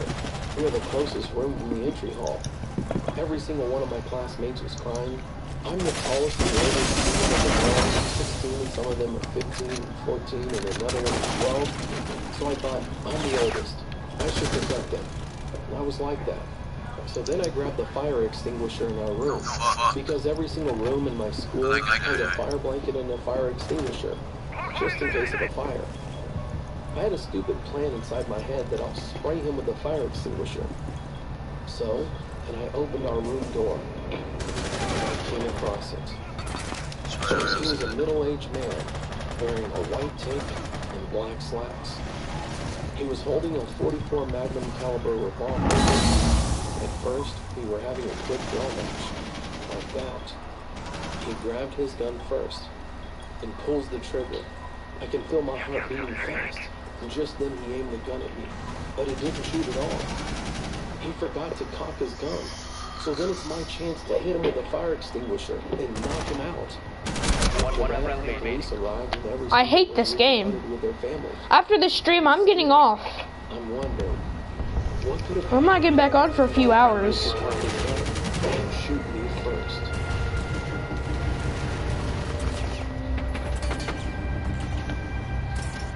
Jesus Christ!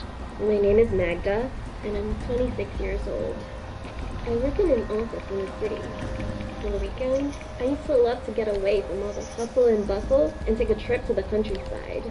Luckily, I have a cottage in a small village which is located right at the edge of the forest. How I used to love to get out of the city and spend the weekend in my little cottage. Why did I stop? Well, I'll tell you.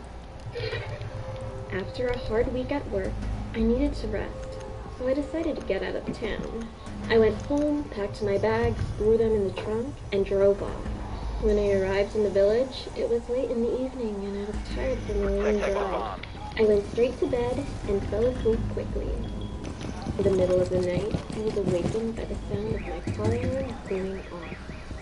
I looked out the window. There was nobody in sight. I found my car keys, pressed the button to shut off the alarm, and the awful noise stopped. I laid back down and tried to fall asleep. All of a sudden, the alarm went off again. I didn't feel like getting up, so I just grabbed my keys and pressed the button once more. Everything was peaceful and quiet again. However, 5 minutes later, the alarm went off a third time. The only person I could have been accurate, but could someone be playing tricks on me in the middle of the night? I got up again and pressed the button to turn off the alarm. But this time, I didn't lay back down. I stood at the curtain and watched. After a few minutes, I saw something by the light of the moon. A shadow emerged from the bushes and slowly approached the car. Out of shape. It was something tall, skinny, and black. The figure reached out with its long, thin arms. Where is he? The alarm went off again. They're coming up on the other side entrance. The dark figure was at that moment, I realized what was going on and began shaking with fear. I turned off the alarm and continued to watch. The thing emerged from the bushes again, slid silently over to the gates, threw a hand through them, and removed the partition holding the gates closed. I was paralyzed with fear. I couldn't move. My mind was overcome by panicked thoughts. What was it? What did it want from me? What was it doing? Would it ever go away? A shiver ran through my body, from my head down to my toes. My mouth was dry and my heart was beating fast. I was so tense, I was gritting my teeth and clenching my hands into fists.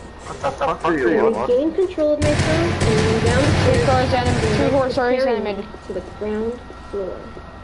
I wanted to look for something I could use to protect myself. However, just as I was about to switch on the lights, I suddenly froze and the dark figure was at the window. It was pressed up against the glass, staring in and looking to see whether or not there was someone home. I immediately ducked down behind the sofa and peered out.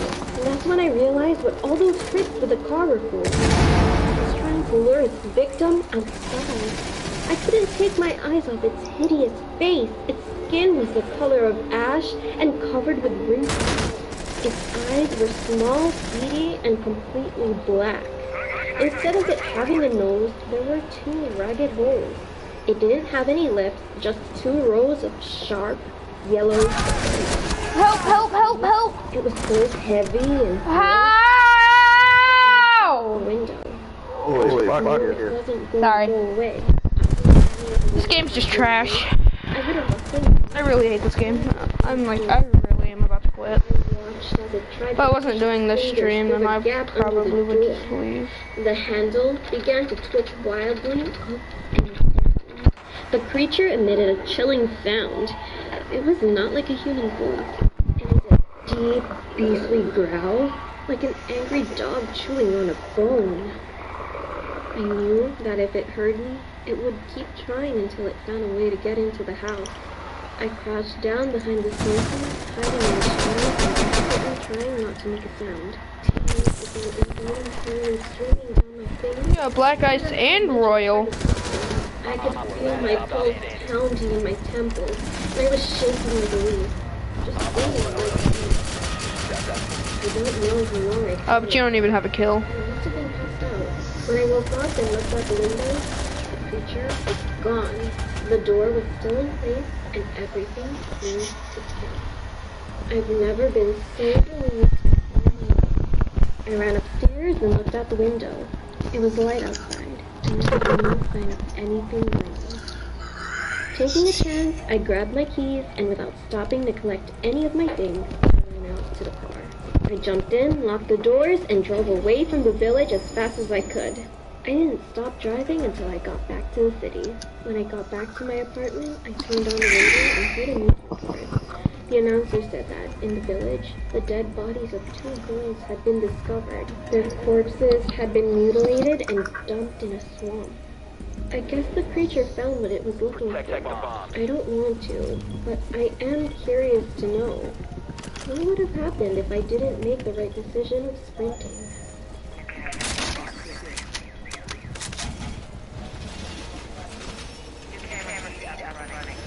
Years ago when I was in the 5th grade, my friends and I were walking home from school, and we noticed some of the other kids laughing very loudly at something, and running away like they were possessed.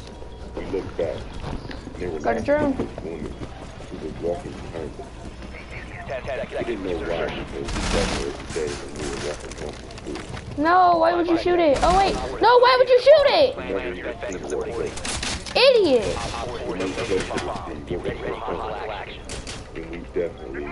Bro, I swear to God. You're lucky, bro. You're lucky. Sit back, dude. Seriously. I'm not in the mood. Quit, bro. Why did it detonate on its own? Ugh, whatever. Don't. Okay, yeah, that works. Whatever. Okay, they're coming from that window, so I'm gonna run now. It's on the 2nd floor. C'est au 2e étage. Thank you. Oh, it didn't. Oh. This was a man dressed in a miniskirt with high heels on. The other kids were throwing sticks and rocks at his head. He never responded, he just smiled while he was walking. 2 days later, I happened to be watching the news.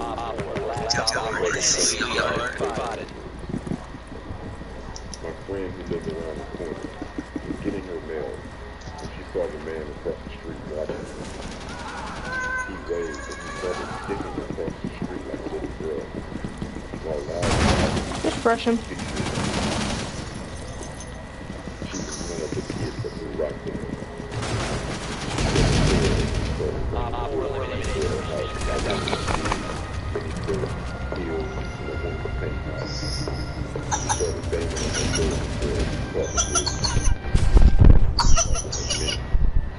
Anything could have happened to us that day with this guy. But luckily, nothing ever happened to any of the kids that I knew.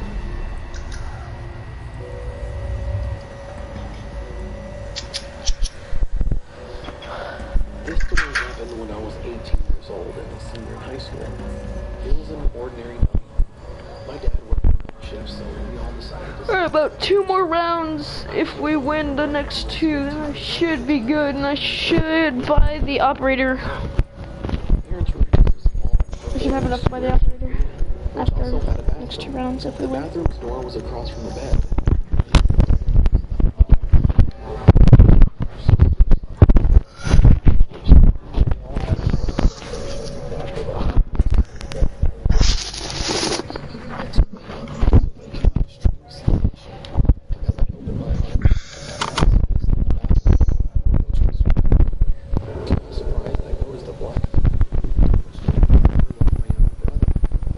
Stood there with his arms crossed, watching me.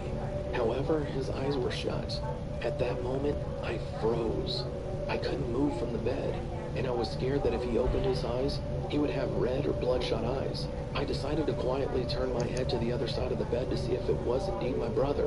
My heart sunk to my stomach when I realized that my brother was sleeping right next to me. So many thoughts kept racing through my head. Oh no. Yeah, probably 2 more matches. How could he look? I need like 700 right now. So. I tried as hard as possible to sleep and ignore what I saw. A few minutes later, after opening and closing my eyes, I was shocked to see that the figure was now standing above me, still looking right into my eyes with his eyes shut. My eyes were wide open from the shock. I felt like I was going to die from a heart attack. I felt as if he was starting to open his eyes, which scared me and caused me to close my eyes and force myself to sleep. Forcing myself to sleep worked, and the next thing I knew, it was morning. When I woke up, I headed to the living room and saw my mom. After holding it inside for a bit, I gave up and told my mom about the incident. I almost froze when she said she saw the same exact figure and witnessed what happened. It was terrifying. We both saw the same black figure that looked exactly like my brother. It was as if he was my brother's twin. We lived in that house for 2 more years until we finally moved out. After the move, we told my dad about this story because he doesn't like hearing creepy stories, so we kept it a secret until we moved. He surprised us by saying that we were not alone. He saw some strange things in that house as well.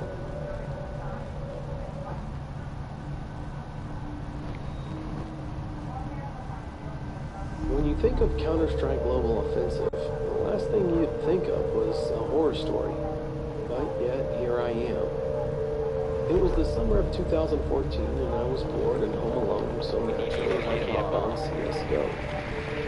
I went to guest online to play Ski Casual. It was a very busy lobby. There was about 5 people on each side. I joined Terrorist, where I quickly discovered the only other person with a mic was a guy whose name was something like Smarties McFlurry. He sounded a lot older than me. I was 14 at the time.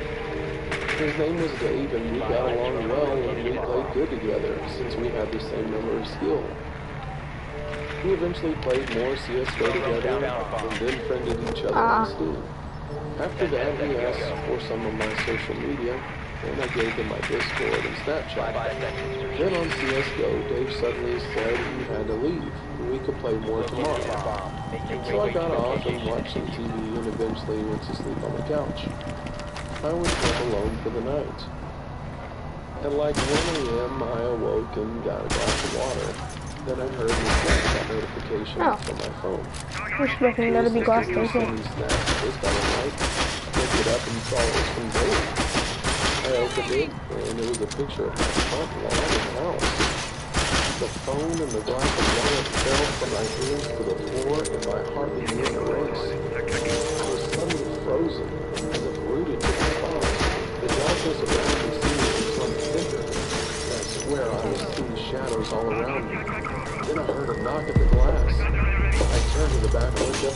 I'm Mariceli, and I am a real Premier Protein fan. The taste of Premier Protein helps me not feel deprived from sweets. I love it.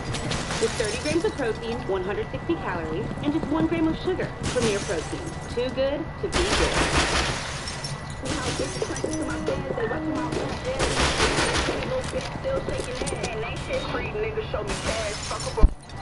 So there he was, the Dave guy, who looked a lot older and creepier.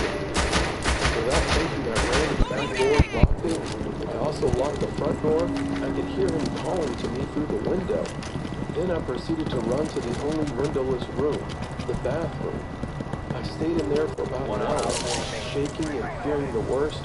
I dreaded hearing the sound of Dave calling me again, a knock at the door, or even footsteps outside. I don't know how long it was before I fell asleep. The next morning, my parents arrived home, and I hesitated to tell them about my experience.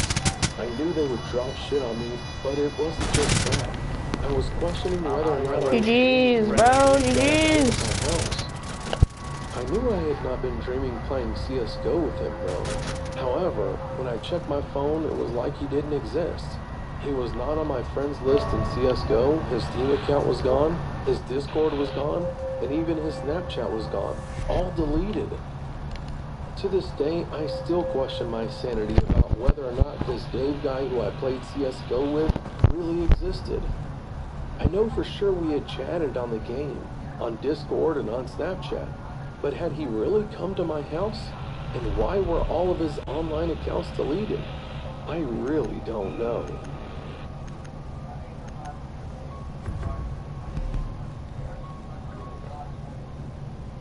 I was a big Tinder guy a few years ago. Everywhere I went, I would update my location and then update, my body count. Then I quit doing Tinder and stuck with Instagram. I know they're completely different, and IG has a bunch of fake accounts. So I saw this girl comment on all of my friends' pictures. Then she commented on mine. I also saw my friends replying, so I figured she was a real person because I looked on her page and she had way more followers than people she would follow. So I DM'd her. I definitely thought she wasn't going to reply, but she did within an hour. 5 seconds. We talked for maybe 2 or 3 weeks, and we made it official. Make your way to location and defuse Had a it. degree and a good job. Must cover the Yes, she diffuser. did. I felt she was out of her league with her purpose. Every day she posted new photos. He's in there, it's a doc. Or Jealous, something. except for my I friend. don't know, I saw someone. He said I was stupid because I never spoke to her.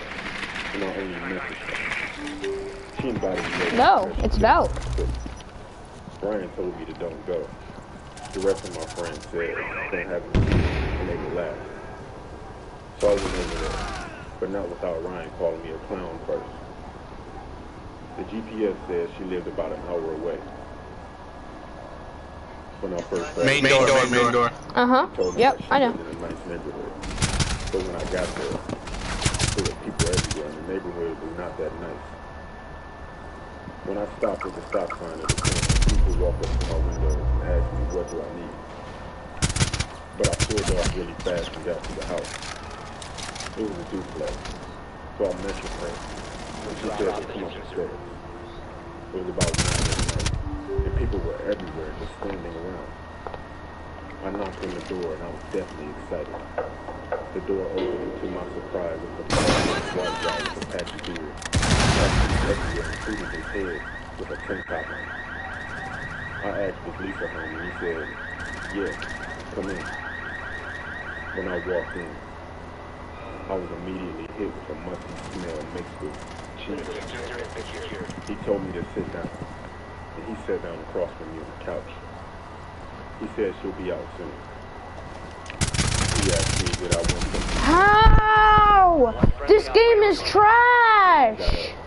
I texted her, can she come out, please? There's no way that kid killed me! The man came back in with 2 cups of juice. One for him. Whatever, this game sucks anyways. Then I noticed that he put a phone down on the table next to him. So I acted like I sneezed and got some on my arm. Then I asked for a tissue. He went to get some tissue and he left his phone like I thought he would. I texted her back, and to my horror, the phone rang. I looked on the caller ID and it was my name. Okay, he just took my man. Hector, can I get Mozzie? He came back and we sat there for about a minute. And then the phone rang again. Hector, let me get Mozzie. That I sent. He looked at the phone. I looked at the phone. Then we looked at each other. I postured up, and he calmly said, I guess you caught me. Then out of nowhere, he lunged toward me, attempting to grab me. I punched him, and he fell on his face. I ran out of there so fast, and I never looked back. Yeah, I called the cops. And when they got there, the man was still knocked out. After that, I never went on dates with people that I met online again.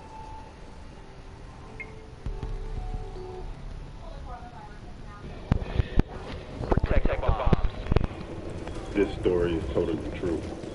I was about 4 years Hey, old. Mozzie, come here. My dad used to do like going on vacation with Mozzie. my friends. One time, we went to what I Mozzie, think come on. is there, but I'm not sure. Anyway, we rented a cabin.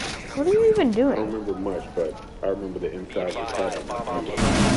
The furniture was all colorful and decorated in Christmas colors. But it was around Christmas time. What's up, Hector? It was very roomy. And it was 2 floors and it had its own den, kitchen, and bedroom. 10 seconds We to arrived there in a insertion. day. And everything seemed normal. With no we started in the woods. It sounded like someone was shaking the front door when I was trying to get in. I was the first to notice. Sorry. I'm so sorry. Then she saw it too. Are you okay? For a Oh, couple we need a of minutes, dog. the front door You good, bro? Don't even. I don't play like that. Then we heard another noise. I said sorry, said it was an accident, and you're not gonna get me like that, buddy. Sorry. My dad was afraid someone was trying to break in. So we packed up all of our things so we can leave. But before we did, my dad called the police and asked them to come search the premises. We exited out the back door because the noises were coming from the front. Illusion. Our car was down the hill from the back of the car. Woke up the next morning and the Illusion, are you there? I was so frustrated, I was quickly relieved. We found out the police had arrived there and searched for our Tree left. Shield, shield.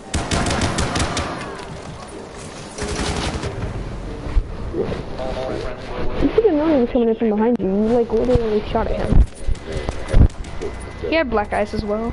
He had been pushing the door knobs until he slashed and put together, and that's what we heard when we were still upstairs. We found out that about 5 minutes after we left the cabin, he successfully broke in and started searching for us. The police found bodies stashed in upstairs closet. When we were on our way home from the motel, we stopped at a gas station near the cabin where the madman had tried to break in. My mom knew it was a bad idea, but my dad told him to relax. The cops took care of it. Nowhere near us. We all went into the little shop to buy some candy and snacks. We were quite surprised when we came out of the shop and headed back to our car. There was a note on the hood that read, "There's more of us. See you soon." Secure the bomb. It's safe to say that we never went back to that cabin again.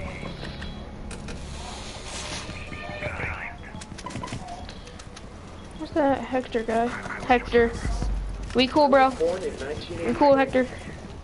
I got scared last time, I'm sorry. I was 5 years old then. I'm a guy, the middle child of 5 siblings. It was late 1989, when my mom was giving birth to our youngest sister. Yeah, let me help you reinforce these. Labor. And my dad and a family friend were taken to the hospital. My eldest sister and I were left alone at home. I had no clue about ghosts and hauntings. I wasn't sure how much time has passed since they left for the hospital. I hope you guys lose, because you're bad at the game. Like, you're actually trash. My sister fell asleep. I was sitting beside her on the couch. I am sure I was wide awake and watching my elder sis sleeping. The couch was just by the window, and the window was high above the ground. There's no way anyone could climb up the wall. It was then, at that exact moment, the outside of the window pane. The hand of a baby, from the wrist upward, with the palm facing me. Maybe I was too young to get scared, or I didn't know how to react. I'm not sure. I just kept staring at the hand. You know what to do. I thought that the hand was a mind to be born younger babies. I can't tell what exactly happened after that. What I'm sure of is that my parents came home the next morning with our new baby sister. I told my mom about the thing after I was 25 years old. But I've got chills when I think about that night. I wonder why I didn't get scared or horrified. Maybe I was too young, as I've said before. I don't know. I'm sure I saw what I saw. If that night was not then, or one of these nights, I'd be screaming my lungs out, or froze to death.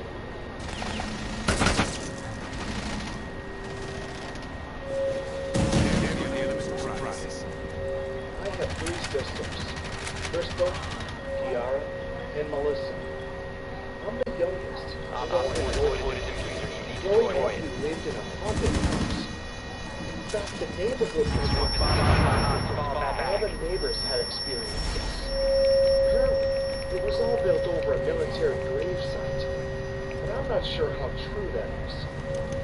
This was years ago. I was about 5, I think, and my sisters were around their early teens.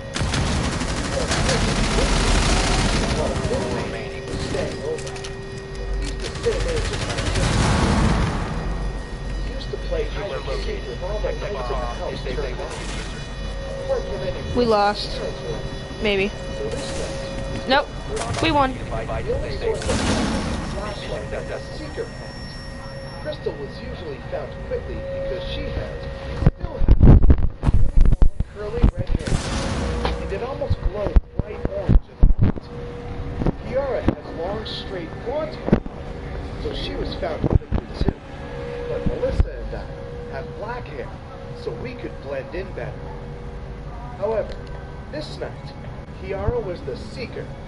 She found us fairly quickly and only had Vincy to find.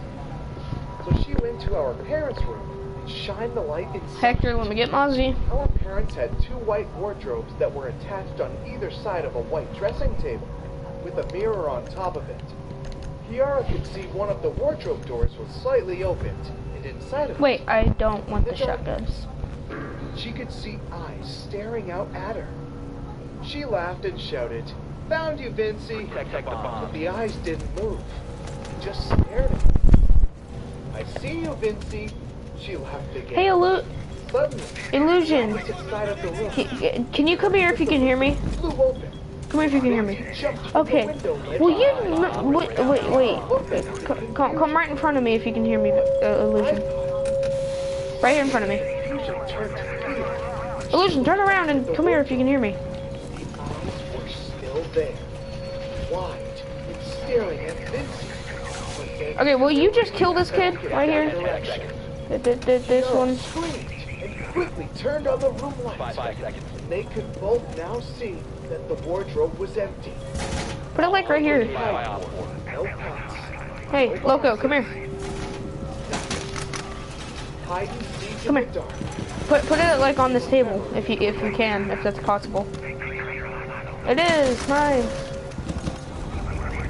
Okay. As for you, I'm gonna need you to stay with me because I didn't mean to get the shotgun, but I have it now, and yeah, I can still kill you, by the way. We had all the same interests, so we got along great. So you're just gonna hide here? There's this old abandoned house All right. 2 blocks away that has been vacant for years. I have no idea why it was never fixed and sold. The point is, it's abandoned. All the neighborhood kids are always telling rumors about the place. And to be honest with you, I never thought they could be true. The house was creepy as fuck, though. So one night, while Ethan was staying at my house for the night, we decided to sneak out at like 1 a.m. to explore the place. We brought along our phones for flashlights and to record. So we rode our bikes down the block and found the house. It was 2 stories high and made of brick, broken windows, and an overgrown lawn. Basically all the natural traits of an abandoned house. Ethan and I hid our bikes in a bush and went around the back side. Oddly enough, the back door was unlocked.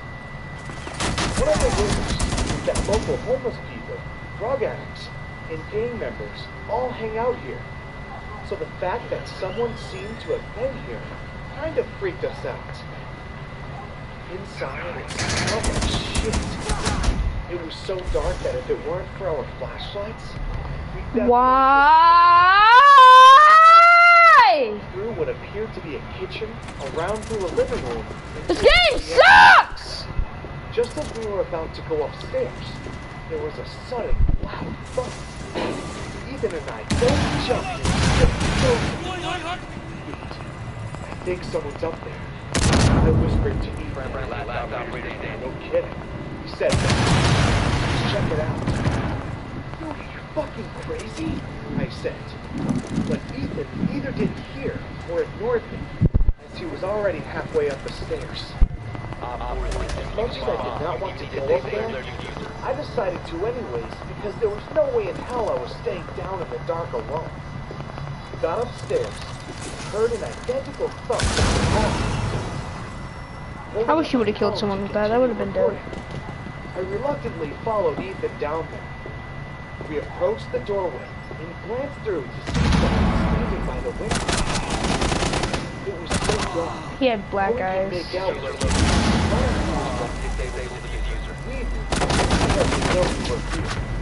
because we had already shined the flashlight on him. Ethan began to cautiously walk towards the guy. I stood back by the doorway. Ethan walked up to the guy, strained his body to look at his face, and screamed. He shoved the guy, who fell to the floor, stiff like a statue, and grabbed my shirt collar as he tugged me away from there. I dropped my phone as we nearly trampled each other running down the stairs and out the back door. We got on our bikes and pedaled fast as possible back home. Apparently, when Ethan had walked up to the stiff man, he realized that the man was some sort of taxidermied human. with black sockets where his eyes had been taken out. At the same time, he heard a crack in the floorboards from across the room and saw the silhouette of a man huddled in a dark corner watching him. We had the nerve to go back to the house a few days later to try and find my phone, but it was gone, as the taxidermied human and whoever was in that house. We didn't dare report it to the police for fear of getting busted for breaking and entering and sneaking out at night. I know, I guess that sounds stupid now. Ethan and I are still great friends in high school, and this memory... I'm ready for another match. For as long as we could. It's the first time I've raged on stream. A few years ago, while I was in high school, the deep web was very popular. I never really got into it until my friend told me about it because he was into that weird stuff. One day after school, I had nothing to do, so I went onto the browser tour. I didn't really see much, so I called my friend over so he could help me out. Once he got to my house, we started searching more and more. We saw a lot of drugs and illegal weapons, stuff like that. Then he clicked on a link that was in a chat room, and the link said, "Watch this." As we're sitting there, we're just staring at the screen that went from black to the outside of the building within a few seconds. And out of nowhere, a sticky note that said, "Want to see something cool?" So then I typed, "Yeah, sure." What was weird was the guy wouldn't type. He just showed sticky notes in the camera. And he also never spoke.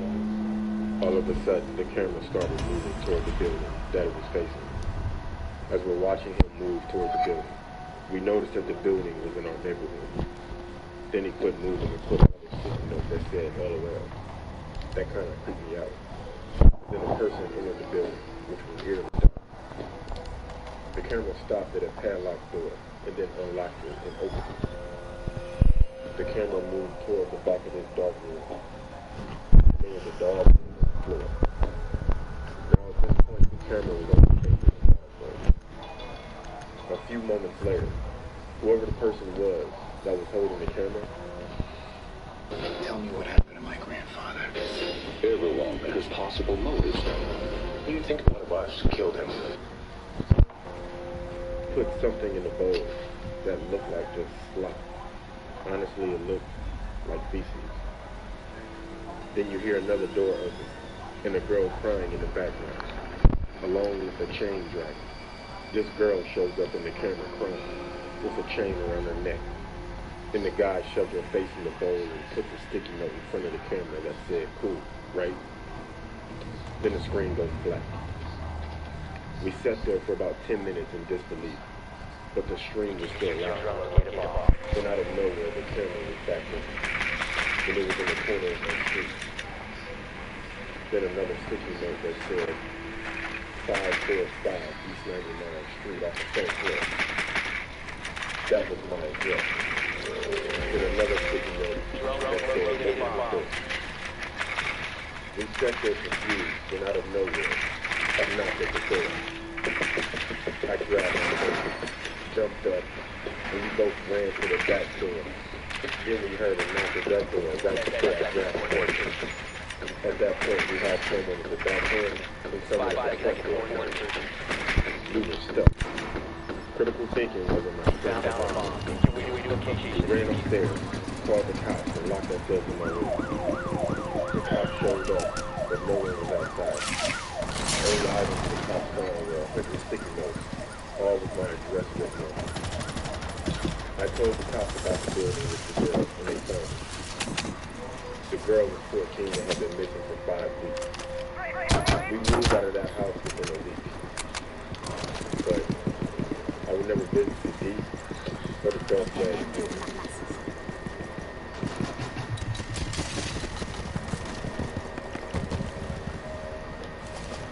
One day, when I was in the 6th grade, I don't think I ever hit anyone with my condolence. On my walk, which was about a mile or so long, I had to walk through a cemetery. Not a stereotypical shabby haunted one, but one that had many people walking through. and was usually full of maintenance employees. I remember walking by a group of them sitting on benches on a boat. As he stood This game makes no sense! Screw it, I gotta go eat. He was in the same baby blue uniform as the others and had a gray beard. But I knew on a name tag, Frank P. As the other workers faded from sight, he was still behind me. I began to worry. A moment later, he called out, "It's wet, huh?" in a friendly voice. I chuckled politely and agreed. My worries increased a second later when I walked out and he was still behind me. I was close to my house now and it started to pour. My house in sight, I started jogging to get there. I glanced back and I saw the man, visibly angry, start running. As my house got closer, I began to sprint. I didn't look back as I slung the key out of my backpack and opened the door. I looked behind me. I saw the man in the middle of the street. I walked over to the phone and dialed 911. Before I called, I looked out the window and was gone. I told my mom what happened when she got home. She didn't believe me. That night, I couldn't sleep. There was lightning outside, and I could see occasional shadows from the flashes through my window in my living room. I lay watching the flashes when I saw a strange outline. I looked closer and saw an outline of a man. I stood up and walked out of my room. I walked into the living room. It was completely dark outside. I stood in the doorway and waited. A car's headlight illuminated the pale, shallow face of Frank P. I ran into my room and locked the door. Oh, the game started. After that night. But whenever I see that baby blue uniform, I think back to that night and that haunting image of a skeletal, unnatural face like Frank P.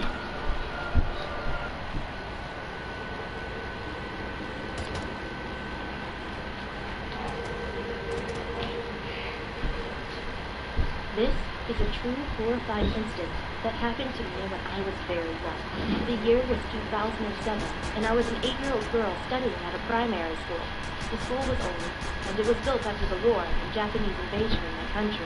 I heard that there were Japanese army men and local people killed on the land brutally, and many students claim that they have encountered paranormal activity. Although I've never seen anything paranormal. Alright, let's go. This place still gave. My class was located on the 2nd floor, just beside the girls' bathroom. The chilling part is, we could see an old cemetery park from there, before entering the bathroom. One day, when I was studying in my class, I wanted to pee. So, I asked the teacher's permission and went to the bathroom. I got into the Oh my god! There was no light or anyone in there. It was just me.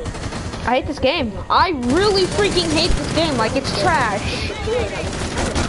I was in shock and froze for the first second. I don't know why, but I didn't. So the person wouldn't break in. What? For a few minutes, the banging stopped. Stop fucking hollering so I can actually hear the fucking game. No, fuck you.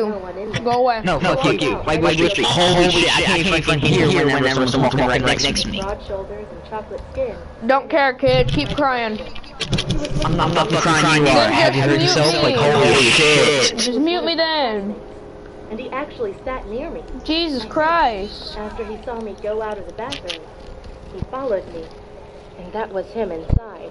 I quickly returned to my classroom and didn't speak of anything about it to anyone. The student soon went in and sat down quietly. I cannot recall his name, but I still remember this incident even now. I will never forget this horrifying experience.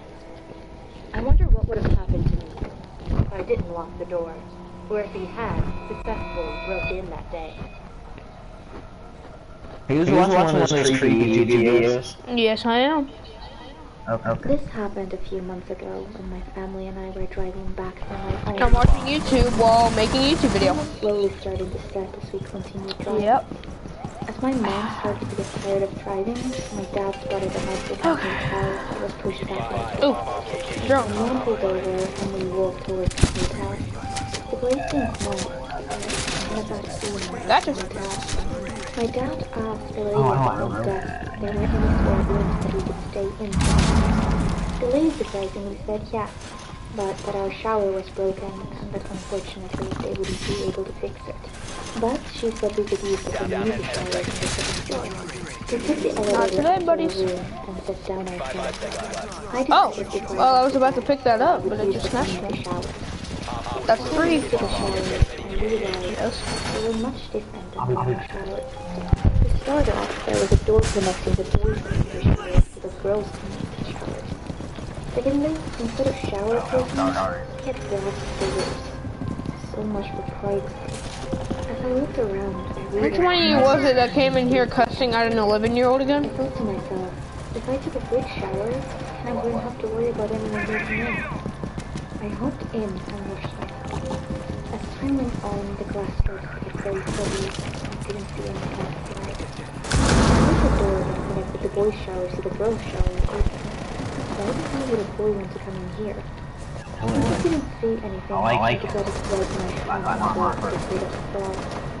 As I did that, I saw a homeless man, just mid-40s with 8 feet of hair, his face directly on the glass looking at me with a smirk. I looked down and saw he was holding a large kitchen knife. Screaming, I opened the glass door as fast as I could, knocking the guy to the ground. I quickly grabbed a towel and ran. Oh, okay. I ran to our room and told my parents what happened. We immediately called the police, and they arrived and searched the shower. They found him not covered in the same position I had knocked him out in. Apparently, he was a registered sex offender, and even went as far as to raping a girl my age. They arrested him, and I'm not sure what they did. This story still terrifies me to this day, and I never went back to the hotel in fear that I might see him again.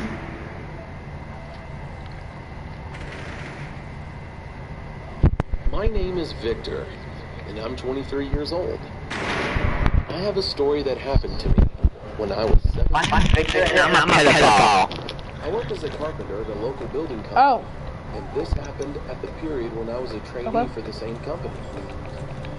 We were renovating a very old apartment building from around the 1960s. That was going to be I'm just screwing with my viewers' eyes right now. The building. As many carpenters, we were working on Friday, which basically means that we started earlier the rest of the week. So we could go home early on Fridays, which means it was a lot of very early. Right behind you, bandit. So one day, I was on my way to work at about 4:30 in the morning. I was walking the usual way to my bus. It was about 1 kilometer.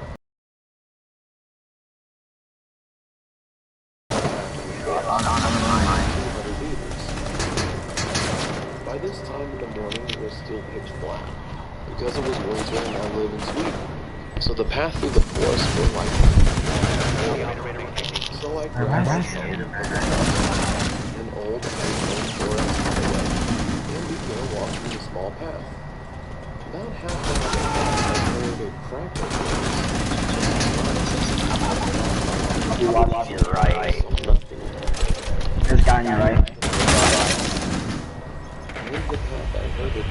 What did I tell you? It was much closer. He was looking at his right. I was trying to get I'm dyslexic. But I began Oh. really fast anyway. I fucking retarded. I actually fucking retarded. Holy shit. I am actually retarded. Oh my god. Okay. About a small sound I deserve that one. I don't know why I said that. Okay. Because it was only about 50 meters from the station. I don't want to know. Keep playing your scene, guys. I saw a man standing behind a tree. You good, Ghostly? Ghostly.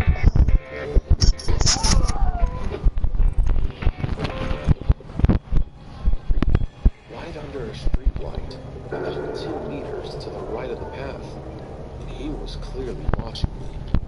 He was wearing black pants and an old pastel-colored jacket, like it was from the 80s. I felt a bit sick when I realized he was watching me, even though it was Last only match and about then the 20 stream seconds. ends. before I saw the bus arriving from around the corner. You are reaching the end of the stream? I immediately felt relief when I saw the bus. Then so you'll get to see what operator and I it was, buy. as usual, completely empty. I sat at the back of the bus and looked back at the forest to see if the man was still there, but he wasn't. When the bus began to take off, I heard a thud right beside my window. I quickly looked at the side and saw an arm reaching up to my window waving at me, and the arm was wearing a light blue jacket. I didn't have time to see his face. Ghost is back. And the bus had already taken off. On the way down to downtown, I tried not to think about the man, but it was so hard because it was so weird, and something like that had never happened to me before. I eventually got off the bus at my bus stop and began walking to the building where I had my working clothes and my gear. It was really close to my bus stop, so it only took me maybe about 5 minutes to walk there. When I arrived at the door to the building, I grabbed my key and was about to put it in the keyhole when I saw in the corner of my eye, out from the building's corner, that man in the light blue jacket standing, looking at me. I quickly unlocked the door, ran inside, locked it behind me. After that, it was 2 more doors. Both needed an access card, so nobody without a card could get inside. After the first door, it was a long hallway. To the left, only lit up by a few lights in the roof, and a ring in front of you. It was the second door that led to my locker in the coffee room. I ran as fast as I could. I was shaking at this time. There was no way I could think of how he could have got down here so fast. I put on some coffee and changed to my working clothes. It was completely quiet in the room. Bob. My coworkers showed up. Jaeger. When they finally showed Okay, I'm trying to blow up my drone. Alright, that's all of them. When it was time to get started, one of them got TK'd. We began walking towards the elevator that led up to the Or just joined, which we were currently working on. When we arrived at the top floor, I realized I forgot my helmet in the locker. I took the elevator, went through the 2 doors, and got my helmet. I was making my way back up to the others. When I had opened the first door and was in the dark hallway, I froze. I heard someone whispering my name from the back of the hallway. I looked down the hallway and saw the same man, the same light blue jacket. He was standing there looking at me. Then he said something I will never forget. "You look so peaceful, you sleep, Victor," he said in a deep and shaking voice. I felt my whole world shatter when he said that. Then I ran for it. I opened the door and slammed it behind me. I ran to the elevator and smashed the button to the top floor. It felt like I was going 100 floors before I got to the top. I ran to the others and told them what happened. They just laughed at me and thought I was silly, saying that nobody can get in there without a card. I planned to call the police, but I didn't for some reason. Probably because I didn't want to look like a coward in front of the others. Eventually, I never saw that man again. I don't know if I was hallucinating or he was really there. I have no idea. But I never walked the same to my bus again. And I always sleep with my curtains down, even to this day.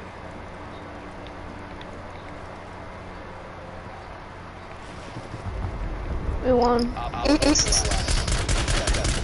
10 years old, and I was home alone. I didn't even see anyone. But that wasn't a big deal because I lived in a small city. My mom and dad were at my grandma's. I couldn't go there.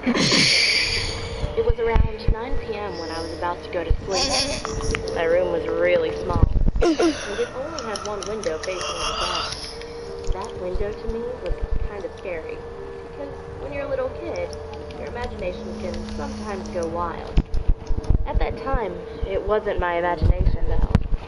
Like I said, I was about to go to bed when I heard a loud scream coming from outside. It was really scary, but I tried to be quiet so I could listen to what was going on outside. Nothing was happening though. It was really quiet. Nothing had happened at all. Quieter than normal, actually. Some time had passed. Everything seemed okay. I just laid down and tried to sleep. 1 hour later, I heard that loud scream again. But this time, it seemed to be closer. I froze. I was so freaked out I couldn't even move. 30 minutes later, again, the same scream. At that point, I was about to cry. I don't know why, but that scream wasn't just a scream. It was epic, high-pitched, and it was just so creepy. 15 minutes later, I saw her in the window. It was a really skinny woman, and she seemed so happy for some reason. She was smiling, and the smile was so big and creepy. When I saw her, I started crying, and she started screaming again. I was horrified. She was just looking at me, smiling and screaming for the whole night. The next morning, my parents came back home, and I told them everything. They called the police, and the police found out that my window, that was facing my bed, was broken. But it didn't seem like it was broken with some sort of weapon, but as if it were broken by a really high pitch.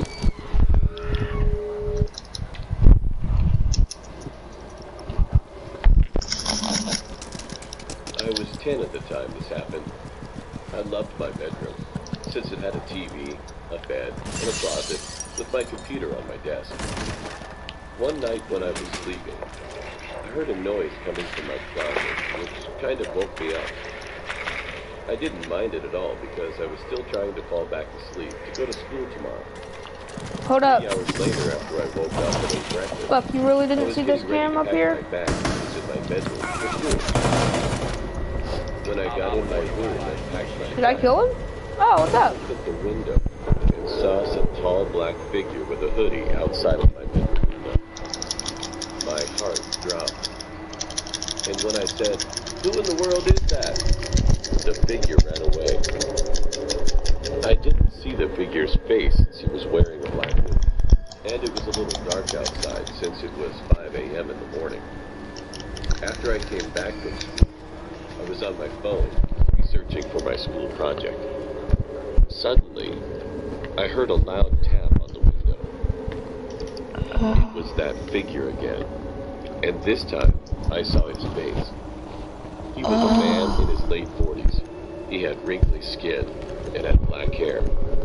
He smiled at me and said, "Hey, want some candy? Come outside of your house and I'll give you some." He laughed and waited for me to come outside. He ran to the front door and made a mistake by standing there, because my dad was going to go to work, and he opened the front door and yelled at him to get the hell off his property, or he'll call the police. I rushed to my dad and told him... Hey, this music sucks. Where's the speaker at? Stalking me. He was about to call the police when he realized he didn't want me to get scared that I was going to get kidnapped or something. So he said he would install security cameras. Holy outside of my bedroom window. Yeah, your ping, yo, it was just over 1,000. But I thought to myself, why the hell would any of my friends want to study at 5 a.m. and none of my friends had That night, I heard someone laughing in my closet. I didn't open my eyes, but I was scared to death, since I heard that he was scratching the bedroom closet for something that sounded kind of like a knife. I waited a minute. Someone reinforces Courage to make a run for it, and screamed for my life while I ran to my parents' bedroom and locked the door. I explained to them what happened, and there was someone in my closet. My mom called 911, and the guy was saying stuff like, "Come out, and I won't make your parents watch as I stab you." And that was the thing that made me so scared. It was alerting me. 2,000. Maybe like 2,000. Seconds later, we heard sirens. And me and my parents heard the police buzz the door yelling, "Police, drop your weapon and put your hands up." Me and my parents were relieved that he was gone. I was very lucky that my closet was far away from my bed. The guy who escaped from his mental hospital by stabbing the security guards. From now on, my parents have set up security cameras in each and every room, and also inside. Who knows what would have happened to me if I didn't hear him? Ash. Death. Or hiding under my My bed. 5 health. Since that day, I still don't know. Oh, whoa! They all just rushed. Unlocked the front door. Or he got in from my bedroom window. Holy crap, they were all right there. To your left, to your left. To your right, to your right. A bunch of my friends and I went to a rooftop bar at the hotel. That's a roof. Before midnight, I ran down to my car because I had forgotten my camera. I figured I would have plenty of time to get back up there and find my friends. I grabbed my camera and I got into an elevator all by myself. About halfway up, the elevator started shaking and it stopped. I was trapped. I have always had a problem with confined spaces, so this was not an ideal situation for me. After a few minutes, everything went silent. I was going outside. Then out of nowhere, the elevator and I started to hear children laughing. But this was not the type of place where children would be. My heart started beating faster and faster and harder. Then all of a sudden, I passed out. As I woke up, I noticed that I could not move or talk. I thought to myself, not sleep paralysis again. Then the light started to flicker on and off, and then all of a sudden, I see a black figure to the left in the corner of the elevator crouching down. I tried to pull it. Oh, you walked right in front of me. Step back.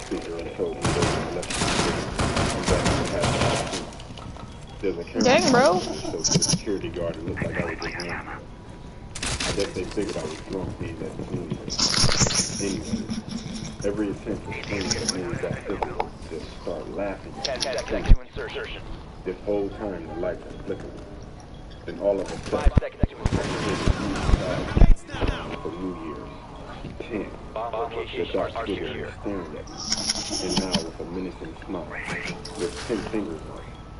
9. He's still looking at me with 9 fingers up, and he's moving closer. 8. He was still looking at me with 8 fingers up, and he's closer. 7. The same thing. 6. This is the worst spot, baby. 5. The same. Look at where I am. You can't be talking. He's drooling. I can't stand up without worrying about getting shot. He's closer. 2. He was closer. Then the lights quit flickering. Where? It was pitch black. Then all of a sudden, Gotcha. then out of nowhere, Sorry. How? What do you mean, bro? They were rushing from all sides. How did he kill me? How did he headshot me? Once I got out of the elevator an hour later, I found out that there was a brawl during the countdown on the rooftop bar that I was at, and 4 people were killed by some maniac who was waiting until the end of the countdown to start hacking up people with a machete. Let's say, if you don't give me mods, I'm gonna kill you. That was a joke. That was okay. My name is Yusuf. I'm 21 years old. I've never used Mozzie's pistol before. My parents decided to go to Lebanon for a few days while I stayed home. Better than the shop. I was happy to have a few days to myself. Is it? Shotgun's trash. Secure the bombs. Surrounded by trees, barely anyone. Oh, I'm sorry. I was putting my blanket over my shoulders and then I leaned in and then my hold up, how do I say it? Oh yeah, okay, so my stomach pushed my controller into my leg and then it pulled the trigger. I'm so sorry. I was not trying to shoot at you, bandit.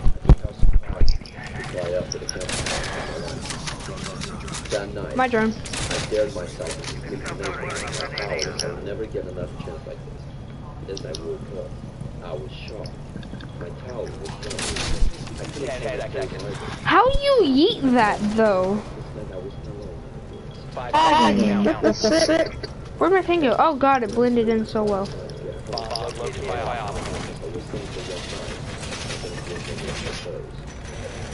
Anyone see a drone anywhere? Because I saw one, like, completely just start, like, it tried to come in.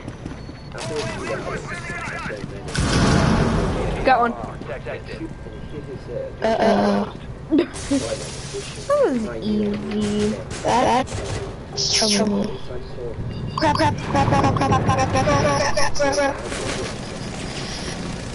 told Alex to ask if he's okay, but he couldn't do it.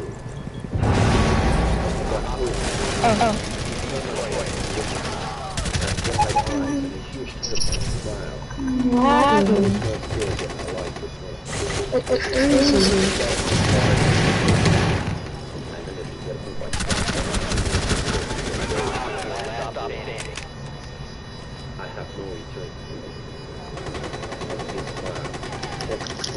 He's laying on the ground. He's laying on the ground in the second room. In first room.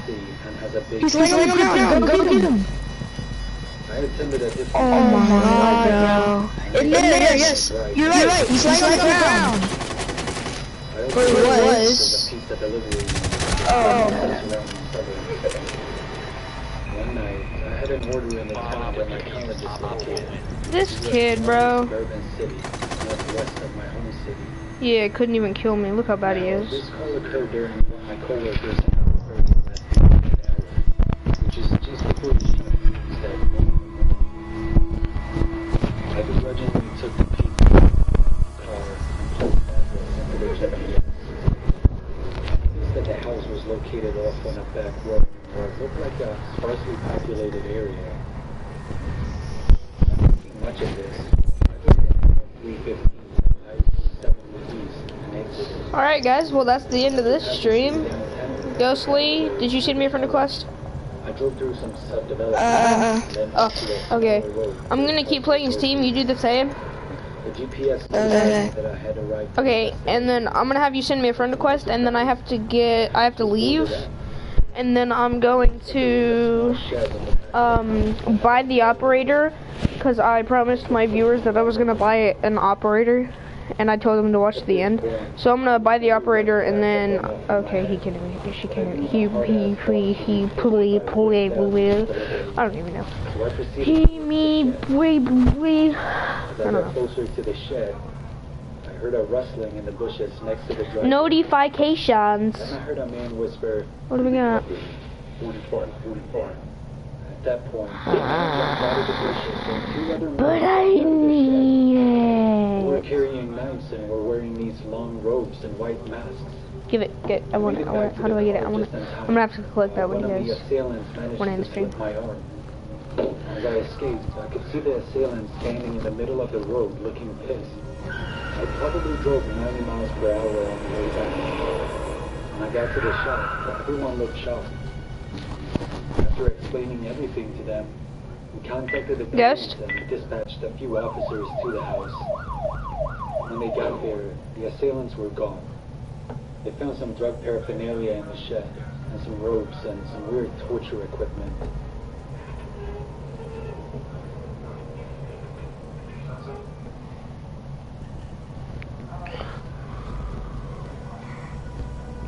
I was on a road trip with my friend Tom throughout upstate New York. On our second night of driving, we were taking some peaceful back road through the woods because we were tired of the noisy highway. So as we were driving down this narrow, dilapidated road, Tom suddenly really needed to use the bathroom. I guess it's here. That's weird. He said that if he held it any longer, his body would explode. So I just sighed and tried to find like a gas station or something. There was nothing to be seen though.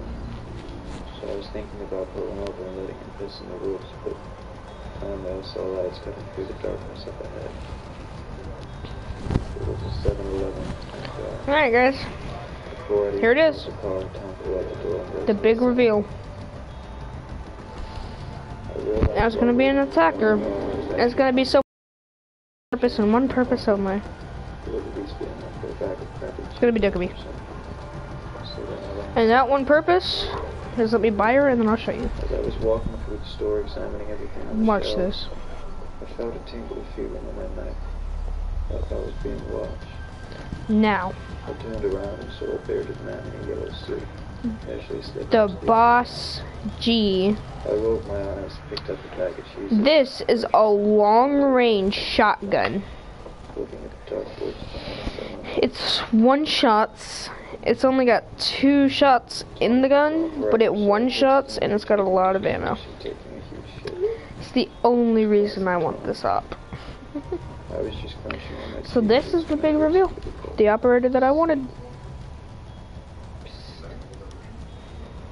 I quickly looked around but saw nobody. Alright. Well, finally I spotted a man peeking his head around. I will see you guys later. Hope you enjoyed. Please like, subscribe, and turn on post notifications so you never miss another video. I will see you later, everybody. Until he said, which it just made me take a screenshot for no reason. Whatever. Peace out, everybody.